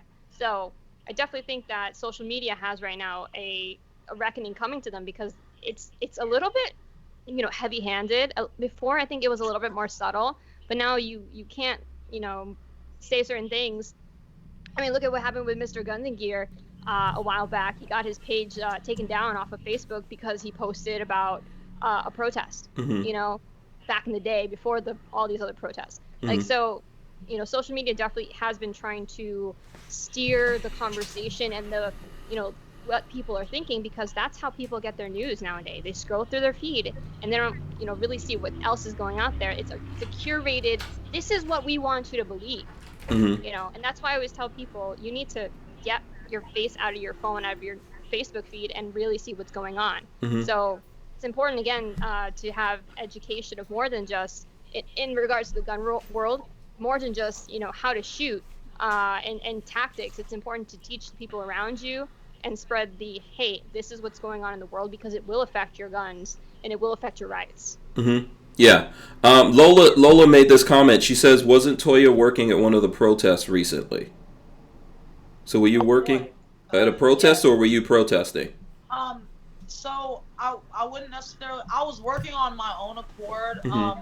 I had been seeing everything that had been happening with outside agitators, and supposedly this Antifa organization has been organizing to go places and cause all kinds of hell outside, like other than the already outside agitators. So rather than go down to protest, because I don't believe in peaceful protest, I don't really think it does anything. More power to you, but I just feel like it's a big waste of time. We went down there to protect the protesters' right to do so. People should be able to go and exercise their rights as Americans without outside people who don't even live or contribute to your neighborhood, your community, without them coming and messing it up, so that now the police are attacking you, thinking that, oh, it's just the whole crowd is after them. Okay, can we be specific about it? Just in case someone's watching this and they want to know exactly what we're talking about. It was a recent protest, and you went out. What was it? You were like supporting, let's say, Black Lives Matter or something like that, and I was supporting American rights. Okay, no, but what I'm saying is you were supporting a group, and then you feel like there were people coming in and taking over whatever that protest was about, and then it gets violent. So you were trying to like support those guys getting out there, and because there's a difference here, right, between protest and like riot, and there's a difference between people getting violent and burning things down, destroying neighborhoods, where like you're saying people live there.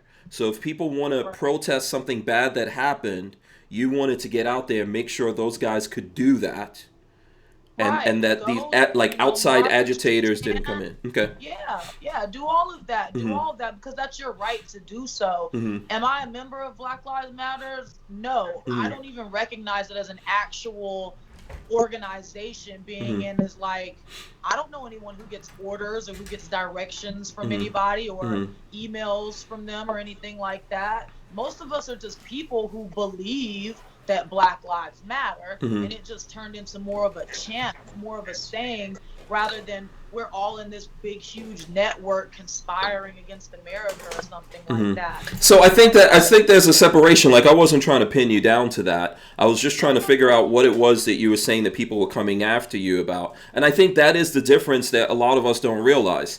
There's people who are mad about something, right? And they feel like, hey, we want to get our, whatever it is we're mad about, we want to get it out there. Us as gun guys, we've gotten mad about things, and we've had protests and stuff like that as well, right? So there's that, and then there's an organization Black Lives Matter, which you know, a lot of people, including myself, don't support it because of where their politics is coming from, who are the people behind that, you know, what their intentions are. And I think sometimes people get those things mixed up and they don't understand, like, this is a thing that's happening. If you look at George Floyd as an example, who thinks that what happened to George Floyd is okay? Does anyone in this panel think that? Nobody. Mm-mm. Nobody. No, no one thinks that. I've never met anybody that thought it was okay. Right. So now there might be some people, I get it, I see it, it happens even here. Some people are like, oh, this guy was on drugs, he was asking for it or whatever. Okay. You know, but ultimately anyone who looks at that realized that something really bad happened there. Right? That wasn't supposed to happen. You know, and regardless of what that guy was on, you know, he wouldn't have wound up dead. There's lots of people who get on drugs, you know, and because of that, maybe they get into an interaction with a police officer. They don't wind up dead over that, right? So I think most death sentence. Huh? None of that is a death sentence. Right. It shouldn't. Okay, so I think there's a lot of people who agree with that. And then one of the things that we've seen here in the country lately is there's people who've overtaken that, you know, and they're benefiting a lot from it. And those people's message is what I'm saying. Like, there's folks on the other side that feel that those people's message is all white people are bad. You've got white privilege, you know, all cops are bad. We're going to get rid of them. We're seeing it. And they're seeing it. And there's folks out there on the other side that feel like, hey, why are we the bad guys? So this is where we're all butting heads, and at the end of the day, there's political parties and there's organizations that are benefiting from all of this and making a lot of money, and we're just hating each other. Mm-hmm. You know, we're just hating each other and fighting with each other. Go ahead, Raquel. Sorry. I was gonna say, like, I don't know how you guys feel about this organization, but like they're called like the Not Fucking Around Coalition. I forgot their name. Mm-hmm. I watched their speech, and in their speech, they said it seemed like they were really mad at white people, and they said that most white people are part of the KKK, which that statement kind of offends me because, I'm half Mexican, but I'm white. Like, you look at me, I look white, like, so I'm white, and like, I'm not part of the KKK. I've never been part of the KKK. I would never be part of the KKK. I think that's the most disgusting thing in the world. So, I mean, and that's just as bad as saying, like, all black people are in a gang. Yeah, exactly. Right. Like, okay. You're stereotyping and judging people for, I don't know whatever reason, but, like, yeah, it's just stuff like that is just not good, you know? Okay. What do you think about that, Toya?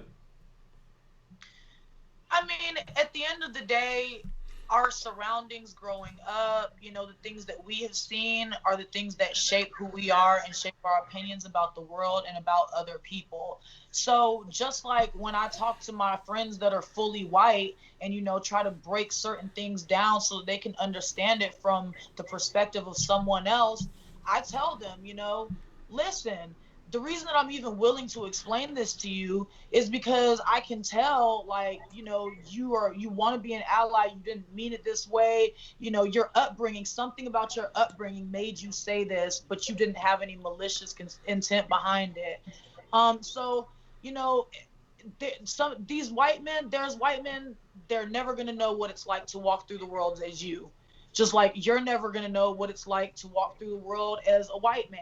And vice versa. So am I going to excuse him for saying all white people or most white people are in the KKK? Of course not. That's an asinine statement. However, you know, there might be a reason why he said that. Just like there's reasons why white people say some of the messed up stuff they say. And yeah, it's called ignorance. Say something. It's called coming from a point of view of ignorance. If you grew up in backwoods Mississippi your whole life and you've never been anywhere else, you might genuinely believe that all white people are in the KKK.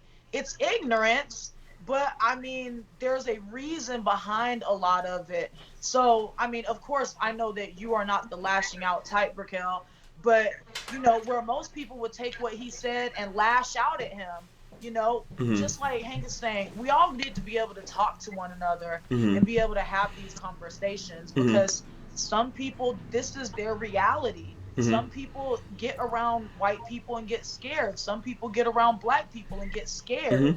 And it's something has happened to that person to shape that reality. So you really can't fault people for their reality, their own sets of trauma, their own PTSD. Right. Let me just And let me get this in sorry. quick. Let me just get this in real quick. It's from Average Joe Tube. He says, "You want it to stop? Go outside, hang out with your friends of every racial group, off the internet. We are a melting pot, and being around friends you love who are different, those actions heals all of this." That's from Average Joe Tube. So go ahead, Brickell. I'm sorry, cut you off. Oh no, yeah. No, I was gonna say like that makes sense. Like, I get like some people, depending on their situation, where they are, everything. Like where I grew up, there was no black people. There was probably like one black person. Like there was hardly any black people.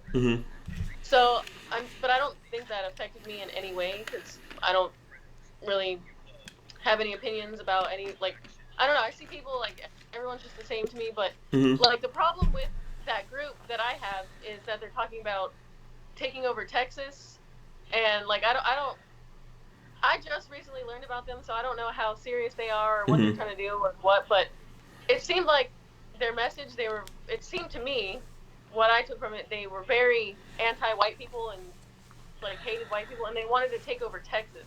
And I mean, so I don't know. What do you guys think about that? I think they're gonna have a hard time taking over Texas. Yeah. There's a lot of guns in Texas. Yeah, be that as it may, one, it's a very difficult thing. And if you really ask for that, then you'll probably get it. I think, you know what, the problem is here, that we all have these misconceptions, right? We think somehow because we live in the world and we have the internet and education and all that, everyone's getting the same education and perspective. And there's just honestly just a lot of really ignorant people out there. So there's rich. So if we want to look at it on a scale from black to white, if we want to do that, and there's all different shades of people in the world, but let's simplify it down to black to white. There's very wealthy black people, some of the wealthiest people on the face of this planet. Actually, the wealthiest have been black people. At the same time, there's lots of really poor black people. It's the same thing with white people. There's some very, very wealthy white people and some very, very poor black people, white people, right? And then there's all the people in the middle.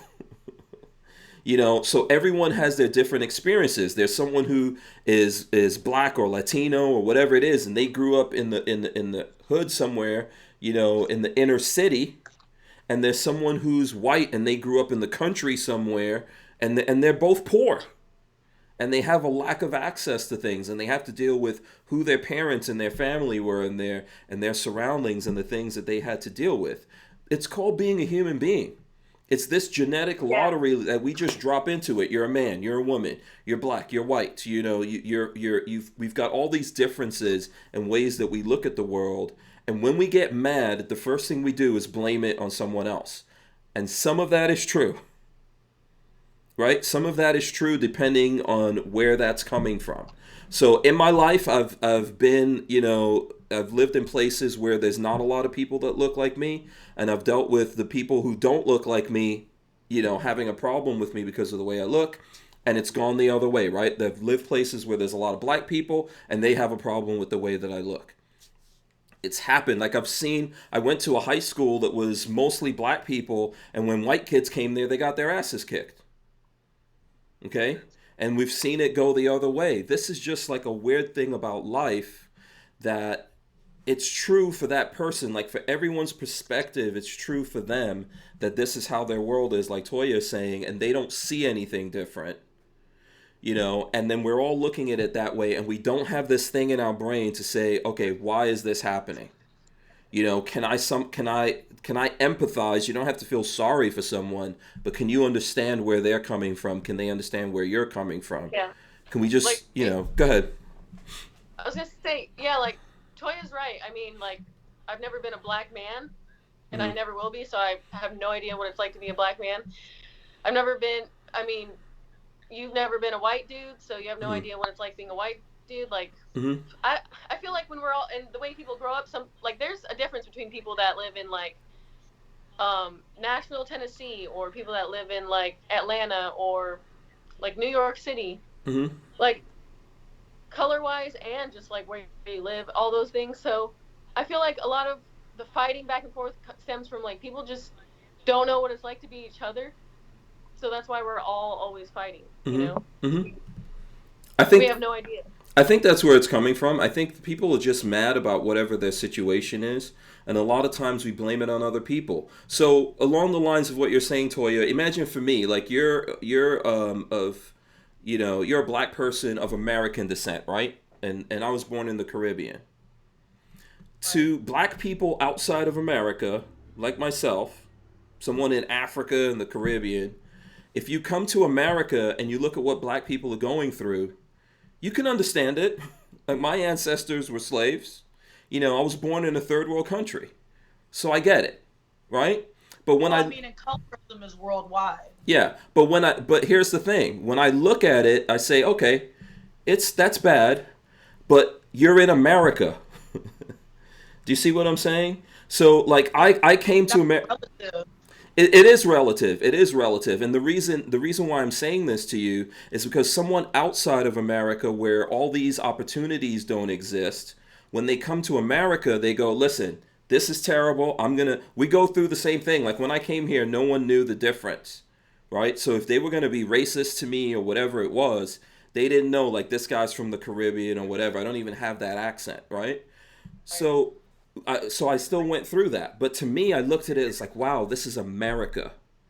The opportunity that I have here, I don't have in the place where I was born, and there's more people that look exactly like me. So I'm in America now. I'm gonna take advantage of this.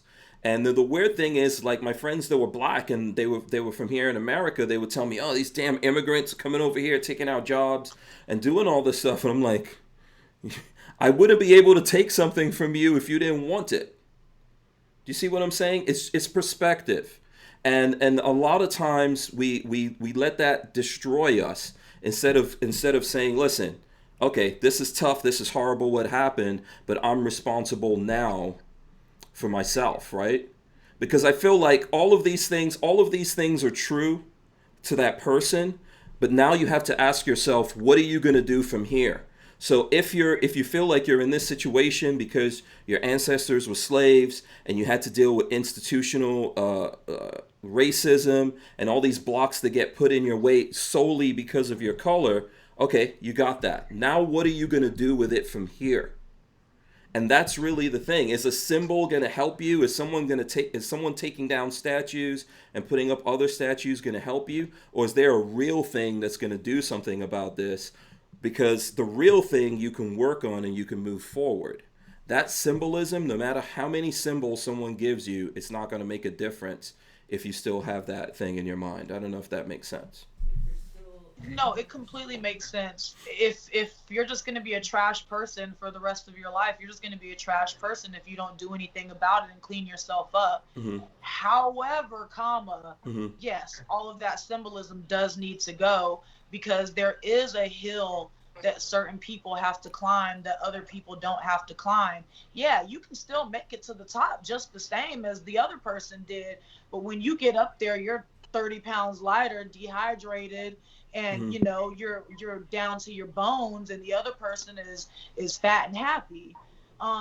Yeah, the statues, the Confederate flags, the Aunt Jemimas, yes, those things do need to go Mm-hmm. because they're subconscious reminders that not only were we who we were, but they were who they were, if that makes sense what I'm saying. Like, it's that one little nudge to remind you, hey, just in case you forgot, we're still in charge and you're still not. Those things never should have been up there. We don't see Hitler statues in Germany. We don't see swastikas all over Germany. Why? Because we recognize those things to be hateful things. They are something that represents something that unfortunately is going to happen but never should have happened. Mm-hmm. So why does it have to be such a big thing here? Why is it that when we attack symbols that have some type of racist connotation that we're attacking America. Does America mean racism? If America doesn't mean racism, then why can't we get rid of these things? We don't have slave ships at harbors I have a that we can question go for and you. take tours on to remind us that we were slaves. So why do we still have Mammy on the cartoons and Aunt Jemima on the bottle and Robert E. Lee in the middle of the town square? That just doesn't make sense. Okay. All right. Go ahead, Joanna. How do you feel about the flag then? I don't disagree with everything you said. I agree with you.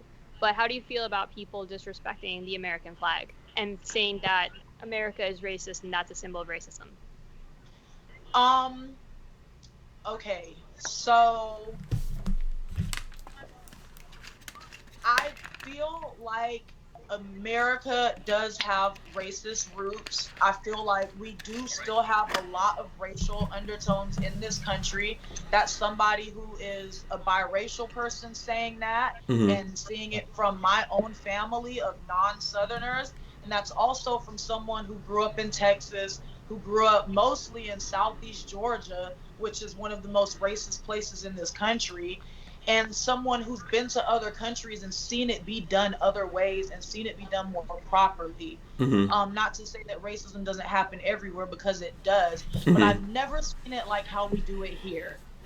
Okay. Not as far as just basically just strictly color, nothing else, just strictly color, and that's it. Okay. So go ahead. Am I gonna stand up somewhere and burn a flag, trample all over it? No. However, according to the country, veterans and current service members fought for people's right to do that. Okay. Now, we all know there was a little bit more to that, but according to, this whole let's use the soldiers as why, oh, you're disrespecting our troops and this, that, and the third. A lot of the troops don't agree. A lot of the troops feel like this is what we deployed for, what we joined the military for, what we stood for when we took that oath. Your right to do this, whether we agree with it or not. Just like how black police officers, if they're on duty, have to go and stand guard at a KKK parade. No, you don't want to do it, but this is what you signed up for. You took an oath to do this, so this is what you do. Okay. All right. So go ahead, Biko. No, I was gonna say but I've seen pictures where people spray painted over the veteran, like the memorial and the Veterans Memorial.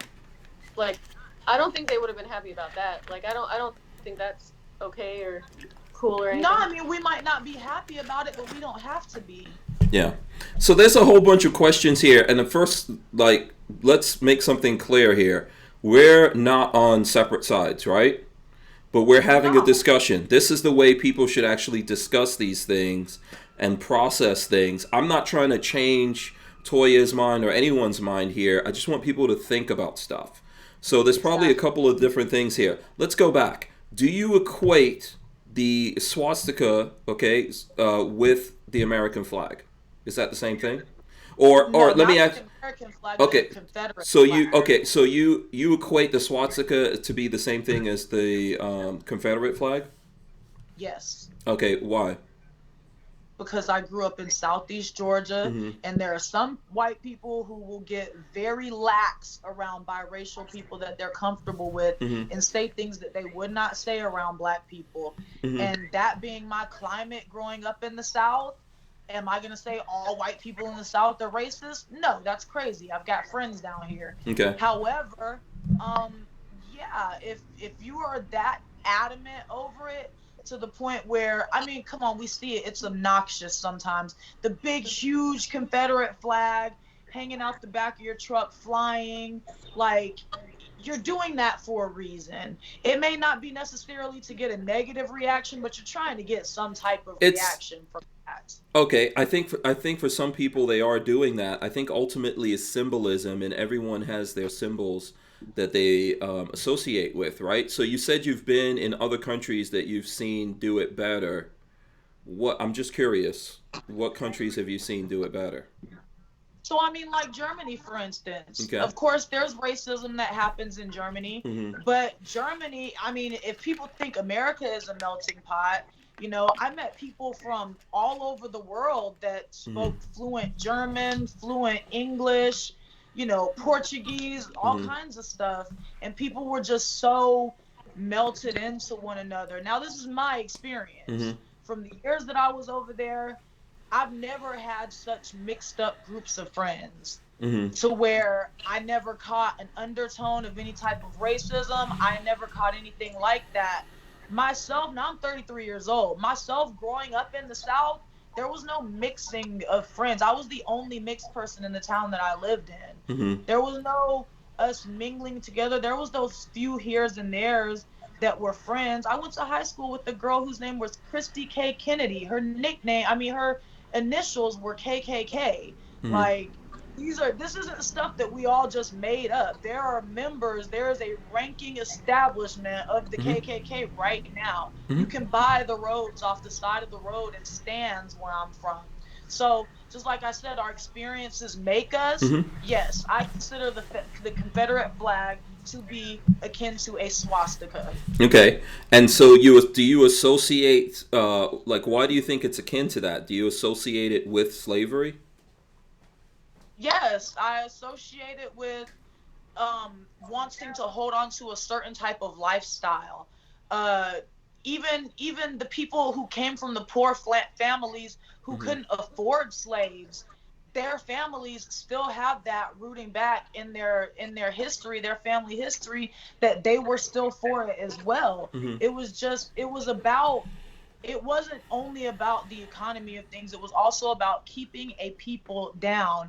And I feel like that's an undebatable fact because we've got the documents that say we're going to do this to keep these people down. So I don't understand why it's even a debate anymore. I think it's a so I think it's a debate because there are some people who feel like that, and so like what you're saying, right? There's people that you've interacted with that this is what this thing means to them. Here's the problem with symbols. It means one thing to a person, it means another thing to another person.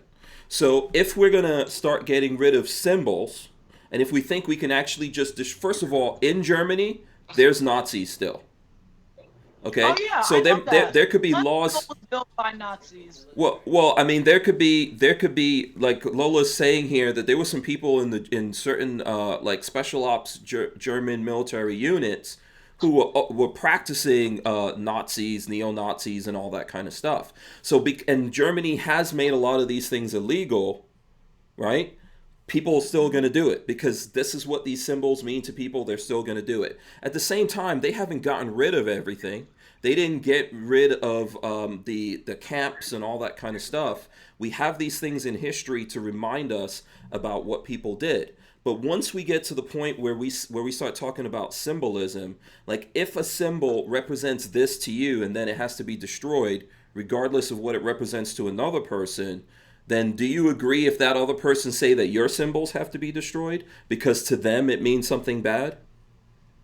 I think that it's just like other things where there's so many things in this world where you can't just draw a clear cut line. Mm-hmm. And that's why we have things like, elections and stuff like that where we go by a majority type of thing. Mm-hmm. I feel like if the vast majority of a certain group of people are telling you, not only do I not like seeing this symbol, but I fear for my life, for my Mm-hmm. safety when I see this symbol, especially in certain places, I think it's time to start wondering if this flag falls on that certain type of the line, or on that certain side of the Well, line. I think Because you. it's been, how far do we go? Do we leave the nooses in the trees too? Do we make remakes of the slave ships and park them at the harbor so people can walk upon them? Mm-hmm. No. I So don't think. I on mean, either side, it's like how extreme can we go with well, and this? But you have to you have to ask yourself like how what do you want to get rid of? You have to establish that. If you're saying to me this feels like something bad, and someone else says, well, this feels like something bad, like how far do you go to do that? And then how open is your knowledge of this thing? So for example, you were saying that you grew up with people who said to you, hey, this is what this flag means to us and this is what we think about you. Well, so I lived in Nigeria, and that's where, if we're here in America, most of us are descendant of Nigerians and Ghanaians.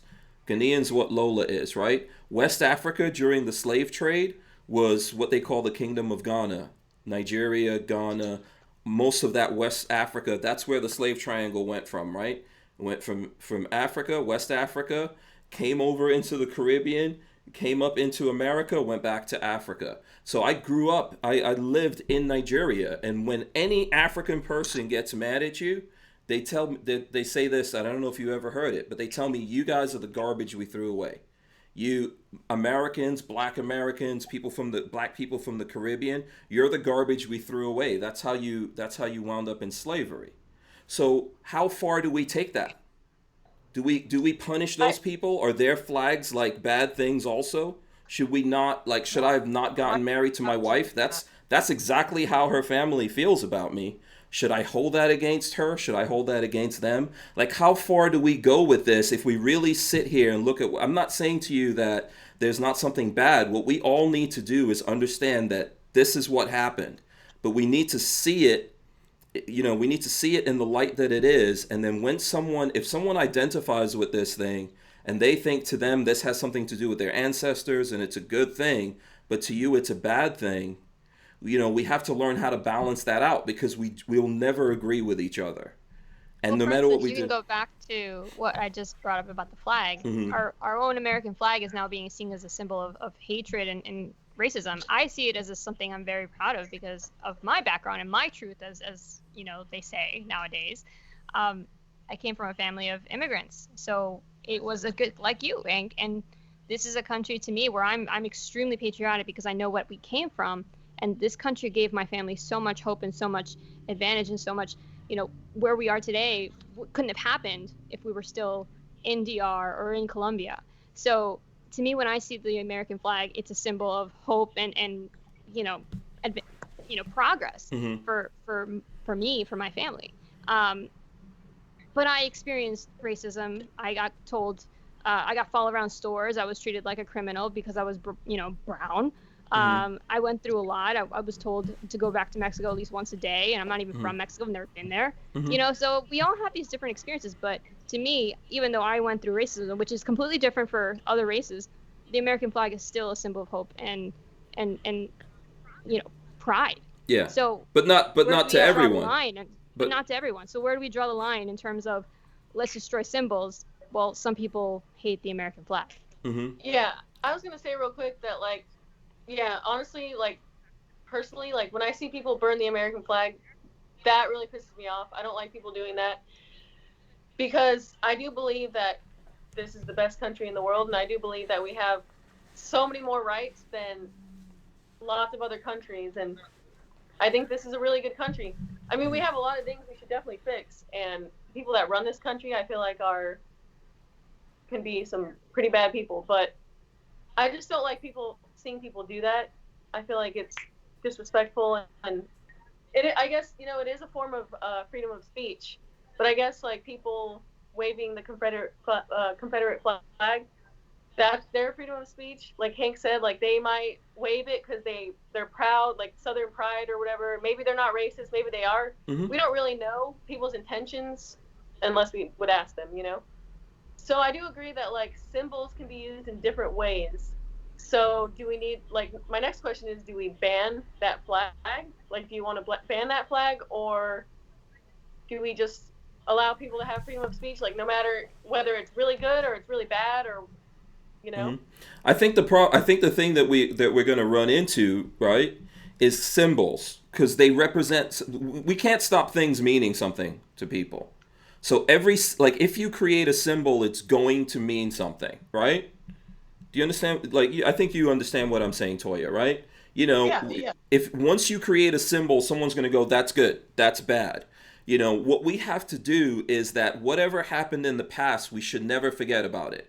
We should learn about it. We should teach other about it. We should say this thing meant this. I mean, if you look at the swastika, and I'm not trying to defend the swastika, I'm not a fan of Nazis or anything like that. And there's lots of Americans, black Americans, but most of the Americans who went and fought in World War II were white people.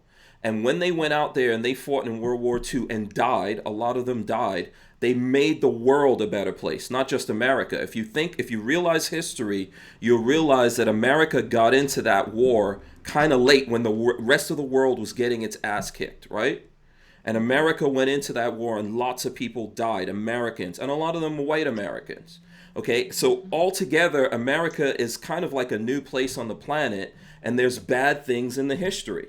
Just like I'm saying to you that if you look at any country, if you look at any continent, there's bad things in our history. We need to realize that, and we need to realize why it's bad, what happened here, what do we do with it, what does this thing mean. But once we get into a position where we're like, this book has to be burned, this statue has to be taken down, this art shouldn't exist, this symbol shouldn't exist anymore, where does that stop? Like, are we going to get mad when there's a symbol that we believe in that someone comes and goes, okay, that thing can't exist anymore. This is what this means. The swastika itself comes from Indian culture, right? Yeah. And it used to mean peace.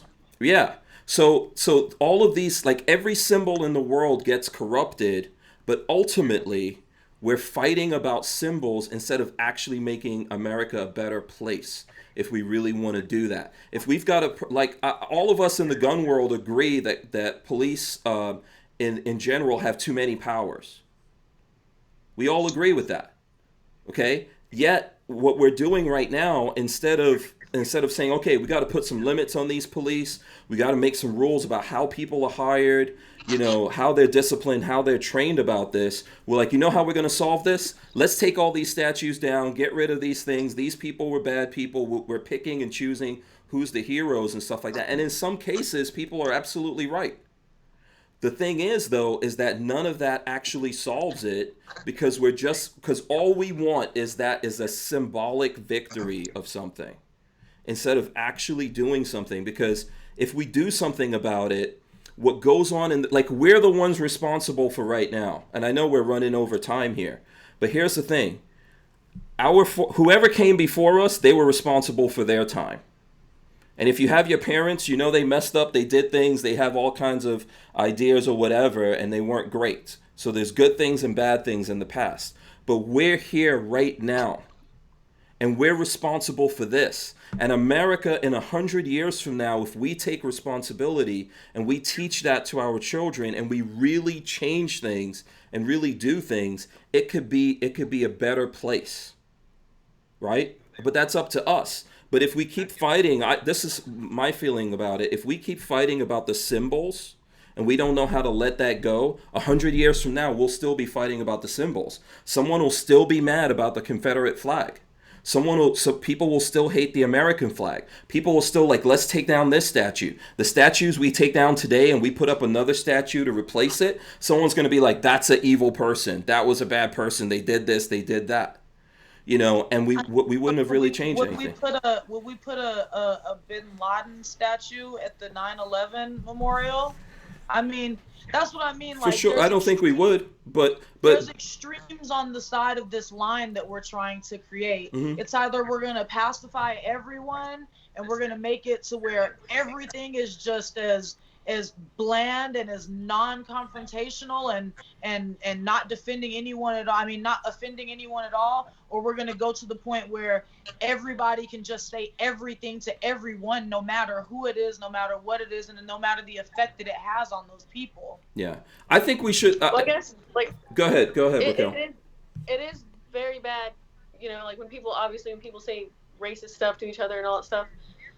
But I mean, so what do you do exactly to fix that? Because the Aunt Jemima syrup bottle, I don't really know the back history to that, so maybe you guys can let me know. But mm-hmm.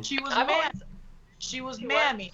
When Mouse's babies needed to be fed, her children would have to go hungry so that she could breastfeed Mouse's children. Basically, mm-hmm. she was their own slave nanny type deal. I mean, it goes a lot further than that, but that's the stereotype of who that person was. The person that you see on the old Bugs Bunny commercials with big hips and an apron on in the living room and big pink or red lips, that's who she was. Knowing that this is a racist caricature. Why is she on a bottle that people have to see all the time? It's a subconscious thing. It's a subconscious thing that was planned out. It's mental warfare. It was planned out. We didn't create it. Like, we didn't write the documents that says, like I said, if you do this, that, and the third, it's going to keep these people down in this way, that way, and the other way for generations to come. We have the documents that says if we do all this, it's going to keep them down. So why are we fighting against getting rid of these things that were put in place to keep us down? But see, I think the thing is that, so first of all, on that particular thing, everyone's going to have a different side of that, right? So and for example, right now, I can't where's the thing we pull up and we go, this is the authoritative history of what that was. And then let's also remember. Willie Lynch documents. Excuse me? The Willie Lynch documents. Okay. The Lynch documents. Well, and what I'm trying to say to you is that I think the Aunt Jemima thing comes back to the same thing. Like, I see people in the chat saying, hey, this was a businesswoman, and I understand exactly what you're saying. Ultimately, if we got back in a time machine and we went back and looked at that, we may see something different. There's what someone sees written down here, what's written down here, what someone says about this, what someone says about that. That has nothing to do. That's not based in reality or the truth of what actually happened. I'm not trying to take away from what you're saying. I'm just saying that, to me, we should be somewhere in the middle of that. The past is the past. Okay? The past is the past. It happened.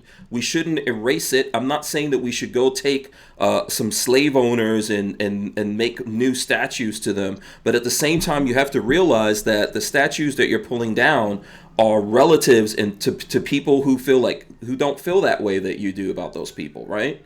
They don't feel the same way. The relatives do too. There are a lot of relatives and white people who are in agreement and who will be like, yeah, this is my so many removed ancestor, but yeah, they were horrible people. Yeah, and the thing about it is, if we take those down and we put up some other statue, we can go another 100 years and someone can look at that person and go, they were this, they were this, they were this.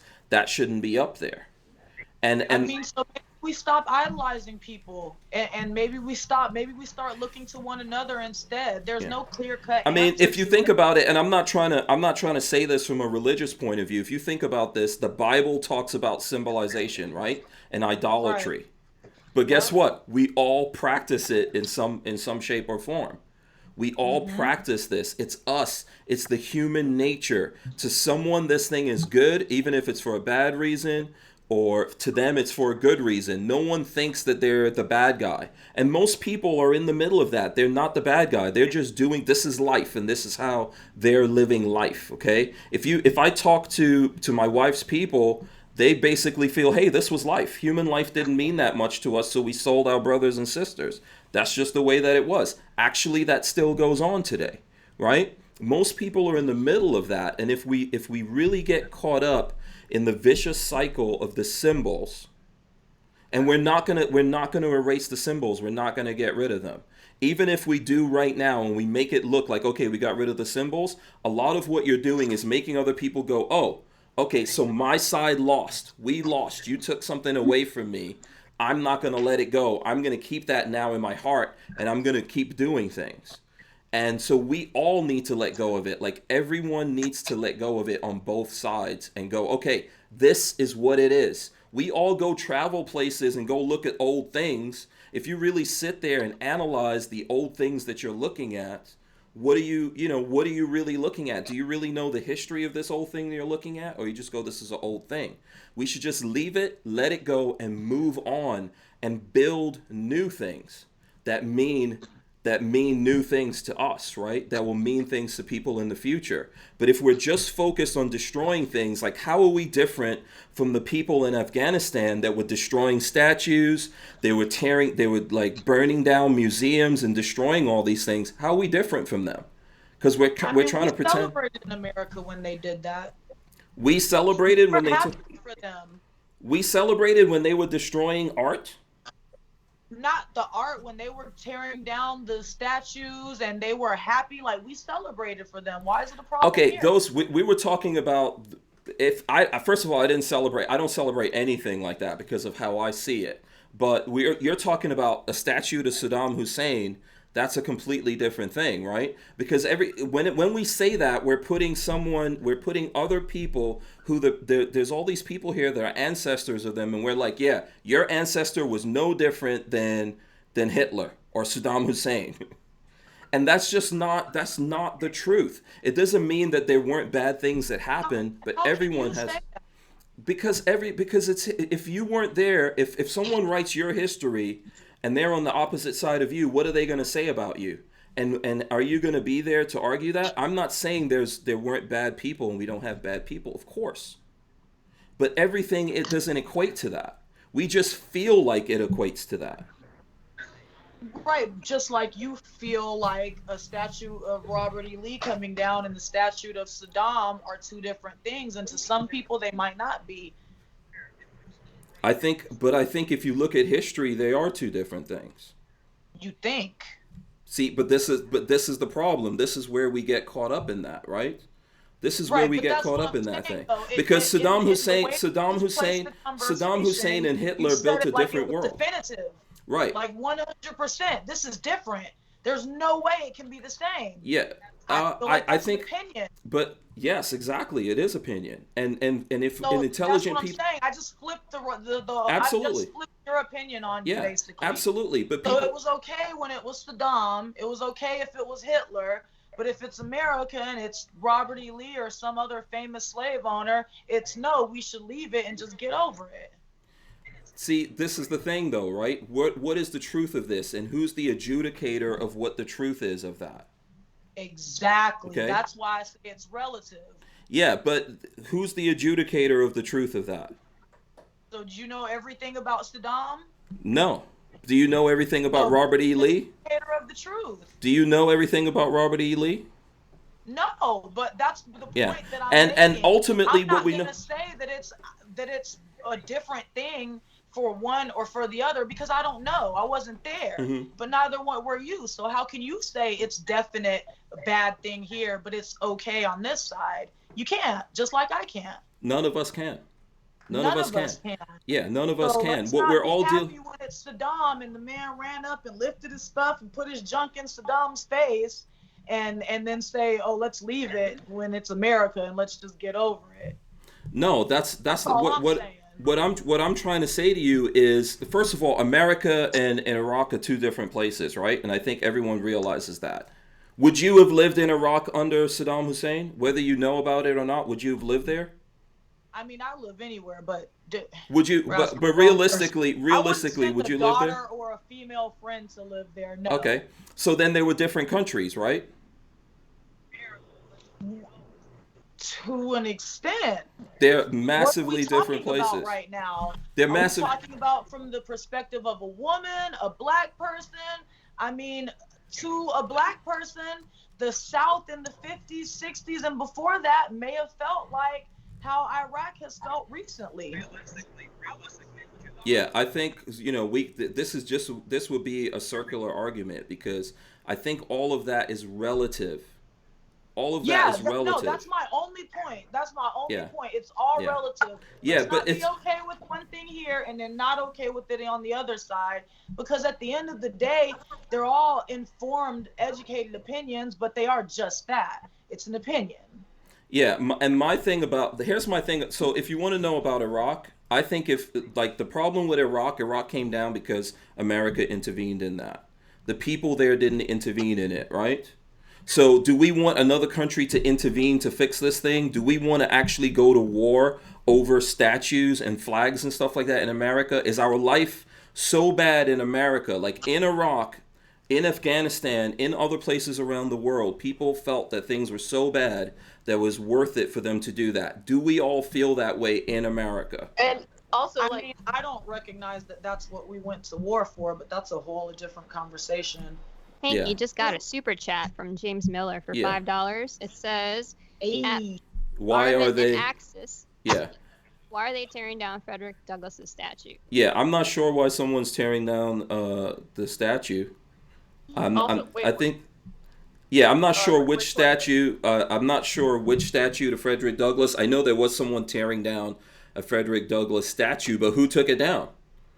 Right? Can we talk about real quick Yeah. who put up all these statues in the first place? Like, so if we go to war over statues, who are we going to war with?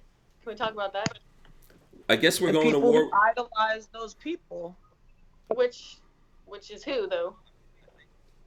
I mean, I'm sure if we point to the statue, we can figure it out real quick.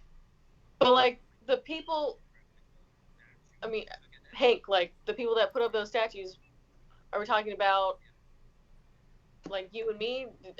I didn't put up that statue, or did like Well, the that people who put up put those statues aren't alive anymore. So what we're going to come down to is whether someone thinks it's worth it to fight over that statue. You know, and here's what I'm saying. I personally don't think it's worth it to fight over that, because once I get into the fight, I'm not getting into the fight over statues, but there are people who are going to get into it for that. And what all I'm trying to say is that from my point of view, there's people out there that feel like, hey, you see this thing this way, so now in order to appease you, I have to take this down. Even if we can wave, here's what I'm trying to say. Let's just wave a magic wand, right? Toya, let me ask you this. If we waved a magic wand and we got rid of all the statues that you're saying are bad statues, and we got rid of all the flags and all the symbols that you say are bad flags and bad symbols, do you think that there's still going to be racism? Say whatever you just said after the word still. Oh, okay. So I'm going to ask you this question. If we got rid of all the statues and all the flags and all the symbols that you think are bad flags, statues, and symbols, if we got rid of that, are we still going to have racism, or we would have cured that? Oh no, of course we're still gonna have racism because people are gonna perpetuate it. So then why are we getting rid of that? Like, that's a waste of energy. We only have so much energy in this world. This is the way I see it. I don't think everyone sees it that way. Huh? We've got energy for lots of things. We do all kinds of stuff we don't need to be doing. Right. Well, so we've got energy. We've got the energy. I don't know. For me, I would rather spend my energy, and I'm not, I think this is a good thing that we got into, just for people to think about it here, but I would rather spend my energy trying to move all of this forward, to move us past this. Okay? I don't believe we'll ever get rid of racism, because that's a human condition. Human beings are hardwired for that. It's part of our survival that we judge people based on what they look like and all that kind of stuff. But we need there's real issues here that we're dealing with, that I wish we would just really deal with those things and move on past that. Because the folks out there that are giving us these symbols, the next thing they're going to do is go, you know what? No one needs to have guns.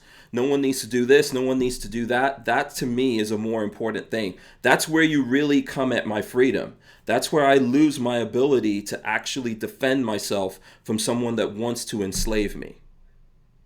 Yeah. And, I understand where Toya's coming from when you're saying, like, if something represents racism, like, obviously it's a problem.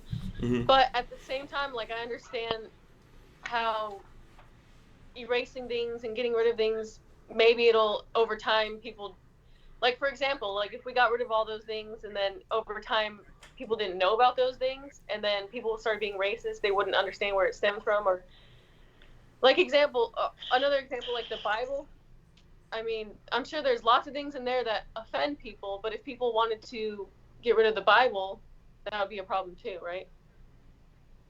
I think it depends on who it is. I mean, the Bible isn't in town square. The Bible isn't forced on us. There's lots of things in the town square, right? And where's even the town square today, by the way? Where's the town square? Where is that? Is the town square even downtown? No, is the town square really the town square today, or is it Facebook and YouTube? Where is that place? Like, where are those things today? Are people or kids really going somewhere and sitting and looking at a statue and know what the hell that statue mean, or is it just a piece of art in the background? Is it just a thing in the background? Like, where's the actual things today that people are really looking at and what really means something to them? And I think that wherever that is, that's where the fight is.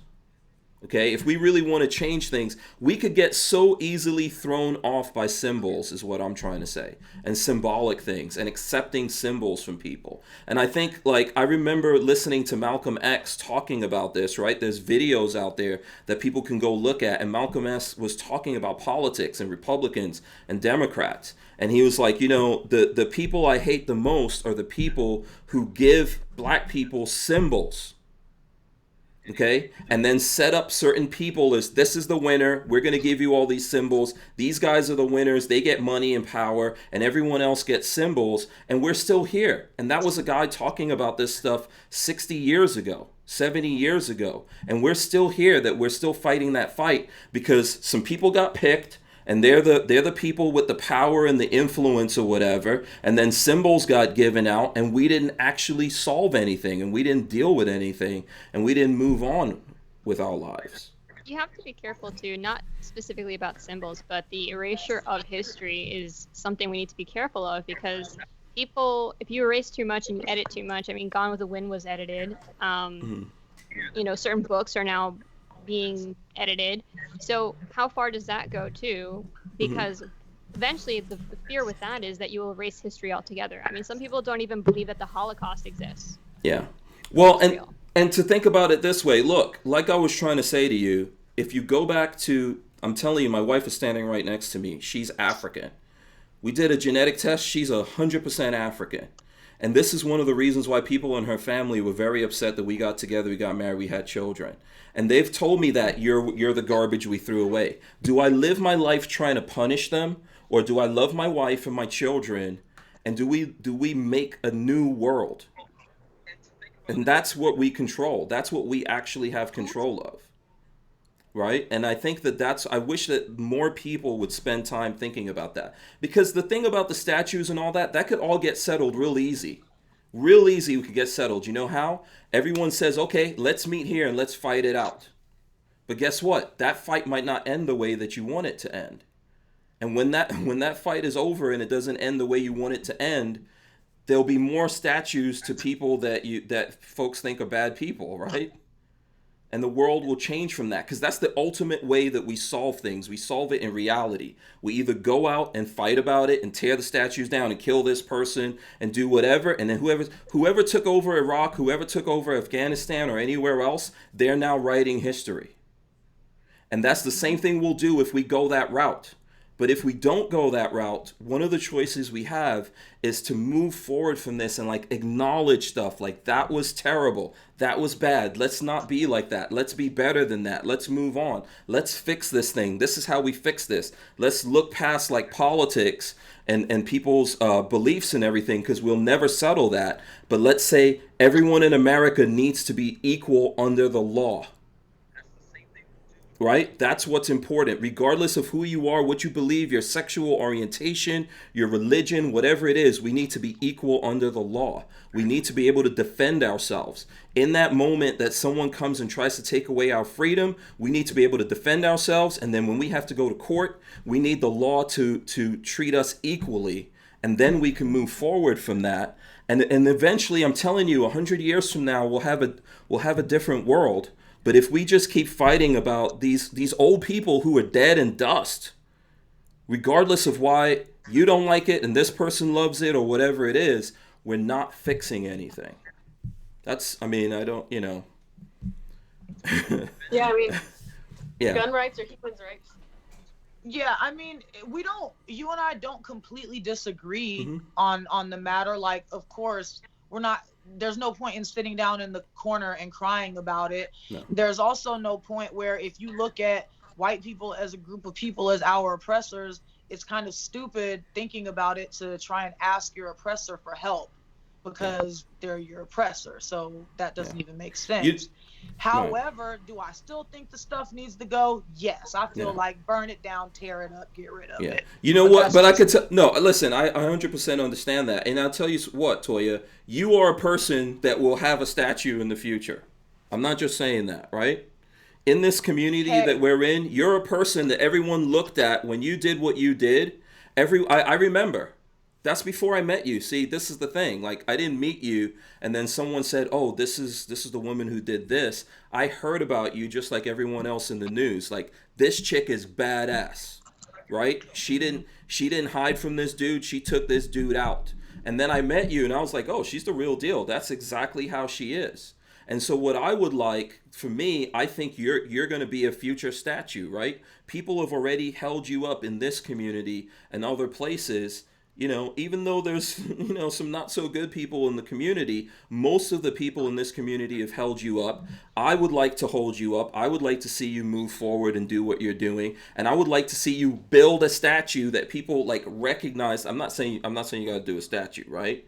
But exactly what you're doing, I want you to keep doing it and build it into something that people actually see and that helps them. That when other people look at this and they're like, she's me, I could identify with her. Okay, I want to be more like her. That's the thing that we could do, because we're living and breathing, and we're the ones that can change everything. I hope, like, you see exactly what I'm saying here. Yeah, no, I do. I definitely do. We got to do right now.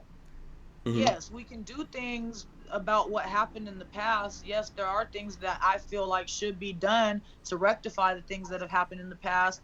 However, we can't control whether that stuff happens or not, to an extent. If it happens, great. But if it doesn't, are we going to sit down and cry about it, or are we going to keep moving and do better? At the end of the day, you got to keep moving and do better. That or just lay over and die. Yeah. But also, what can we do to rectify what's been done when the people that own slaves don't even exist anymore? We can never let slavery happen again. That's what we could do. But the climate of slavery and racism has still been perpetuated to this day. So yes, we still do feel the effects of slavery. Yeah. Well, that's why we have to fight that. To me, guns is a part of that. It's not the solution to that. Like I said before, it's here in the mind. Bob Marley said, only you can free yourself from mental slavery. That's the real slavery, the one in the mind. And everyone is a victim to that. It doesn't matter what your race, religion, sex, any of that is. We are all, right now, that's the new world we're living in. The new slaves today, it has nothing to do with race or anything else. Right? Well, and I was going to say, and I think, like, because we all have freedom of speech. So if somebody wanted to say something racist, they can say that. But at the same time, you can maybe record them saying it, upload it on Facebook. Because I think most people aren't racist. So all the people that are normal people will shame that person. That person will feel like a total idiot, put them on blast, and then maybe they'll change their ways. But, to punish, like, I don't really know how you would punish just racist people, because you have to find out the racist first, right? Like, you can't just I don't think even punishing, I'm not saying we shouldn't punish them. I don't even think that's going to do anything. I think what we do is we all go forward. Like, you as women, okay, if you look at yourself that way, I'm not trying to say anything funny there, but if you see yourself as women in this thing, if I see myself as a black man in this thing, how I deal with all of that is me, how I move and how I move forward and how I deal with everyone and how I treat people. And if I want people to treat me better, instead of like going, okay, the only way I can feel like I'm getting treated better is to do this. No, to me, I feel that way when I do it for other people, right? So if we go forward and we help other people and we show other people, Toya, if you show people who look like you, Joanna, if you show people who look like you, Brickell, you said the same thing when you started this. If we show people who look like us that we could be better, yes, we're still going to deal with horrible people in the world. We will never get rid of that. But we'll show the people who look like us that we could actually overcome that. And eventually in the world, all these horrible racist people are dying and leaving the world. Okay? That's what's going to happen to them eventually. They'll leave the world. And their kids will be here, and their kids are already here. There's a lot of people who've let go of the ways of the past. We're not like our parents. Right. Just think about that. Like, my parents had a horrible relationship. Me and my wife, awesome relationship. It's like 9:30 at night. She's still here after she worked all day. We're in an office that we're going to drive 2 separate cars, like, for 40 minutes to get home, right? My parents were never like that. This is how we change the world. But it doesn't mean that I hate my parents, but I still also recognize how terrible they were. but this is how we change everything moving forward. And I'm just trying to like implore people to think about that, because that is the thing you have control over, you know, and nothing else in the world. So listen, I don't want to, we could actually do this forever, Toya, if you, I know. if you have, and I really do enjoy this. I really hope you guys enjoyed it, and I wish we would do this more, you know, because I think it's important for people to see us having this conversation. And, you know, once again, you proved why I think you're awesome, by the way, because you came on here and you know, we went toe to toe. We talked about tough things and you answered the questions. I feel that way about Brickell as well as Joanna. I hope everyone really enjoyed this. Here's what I'm going to do. I'm going to wrap it up. I'm going to give everyone a chance here to tell you guys how to follow them and follow up with them. Please do not harass people. Okay, do exactly what I'm trying to say. Go support them and help them move forward. Joanna, how can people do that? How can they find you? My Instagram is Latina Locked and Loaded, and also we have a YouTube, Locked and Loaded Latinos. We have a podcast at 7 p.m. on Sundays. Come check us out. Awesome. Okay, American Gun Chick. How can people support you? You can check me out at American Gun Chick on YouTube, Instagram, Twitter, Facebook. And so, yeah, just follow me on all those platforms. I have a website, AmericanGunChick.com. So yeah, and buy that CD, Brickell. That's what Joe's saying right now. Yeah, check out my CD. You know, I mean, I'm not the best singer in the world, but it's all like parodies and stuff, and it's fun. So yeah, awesome. Yeah, no, her music is hilarious. Yeah, her absolutely. YouTube is great too. You have to look at both of them. Toya, we didn't even get a chance to talk about your company and all that kind of stuff. For the folks out there who do want to follow up with you and support you, how can they do that? Website coming soon, but for the time being, you can check us out on Instagram. It's Lions Pride Securities with an IES at the end, not a Y. You can hit us up on there. I've been starting to break some of my up-and-coming security into the two-way community and kind of get familiar with things and get more trained up. So you'll be seeing lots of new stuff from us on there. Yes, awesome. And let me just say this here before I do all the stuff for us to get out. You know, I thought this was like a great conversation. I hope you enjoyed it as well, Toya. If you just want to come back on here, if I'm not so horrible, please come back. If there's ways that we can help you, if you're doing something and we can help support you on that, please come back on here. Let us know about that. I extend that out to Joanna as well as American Gun Chick. But, you know, I think it was great talking to you. I don't know how these guys... I'll let American Gun Chick and Joanna say how they feel. So I'm not talking for you guys. I thought it was good.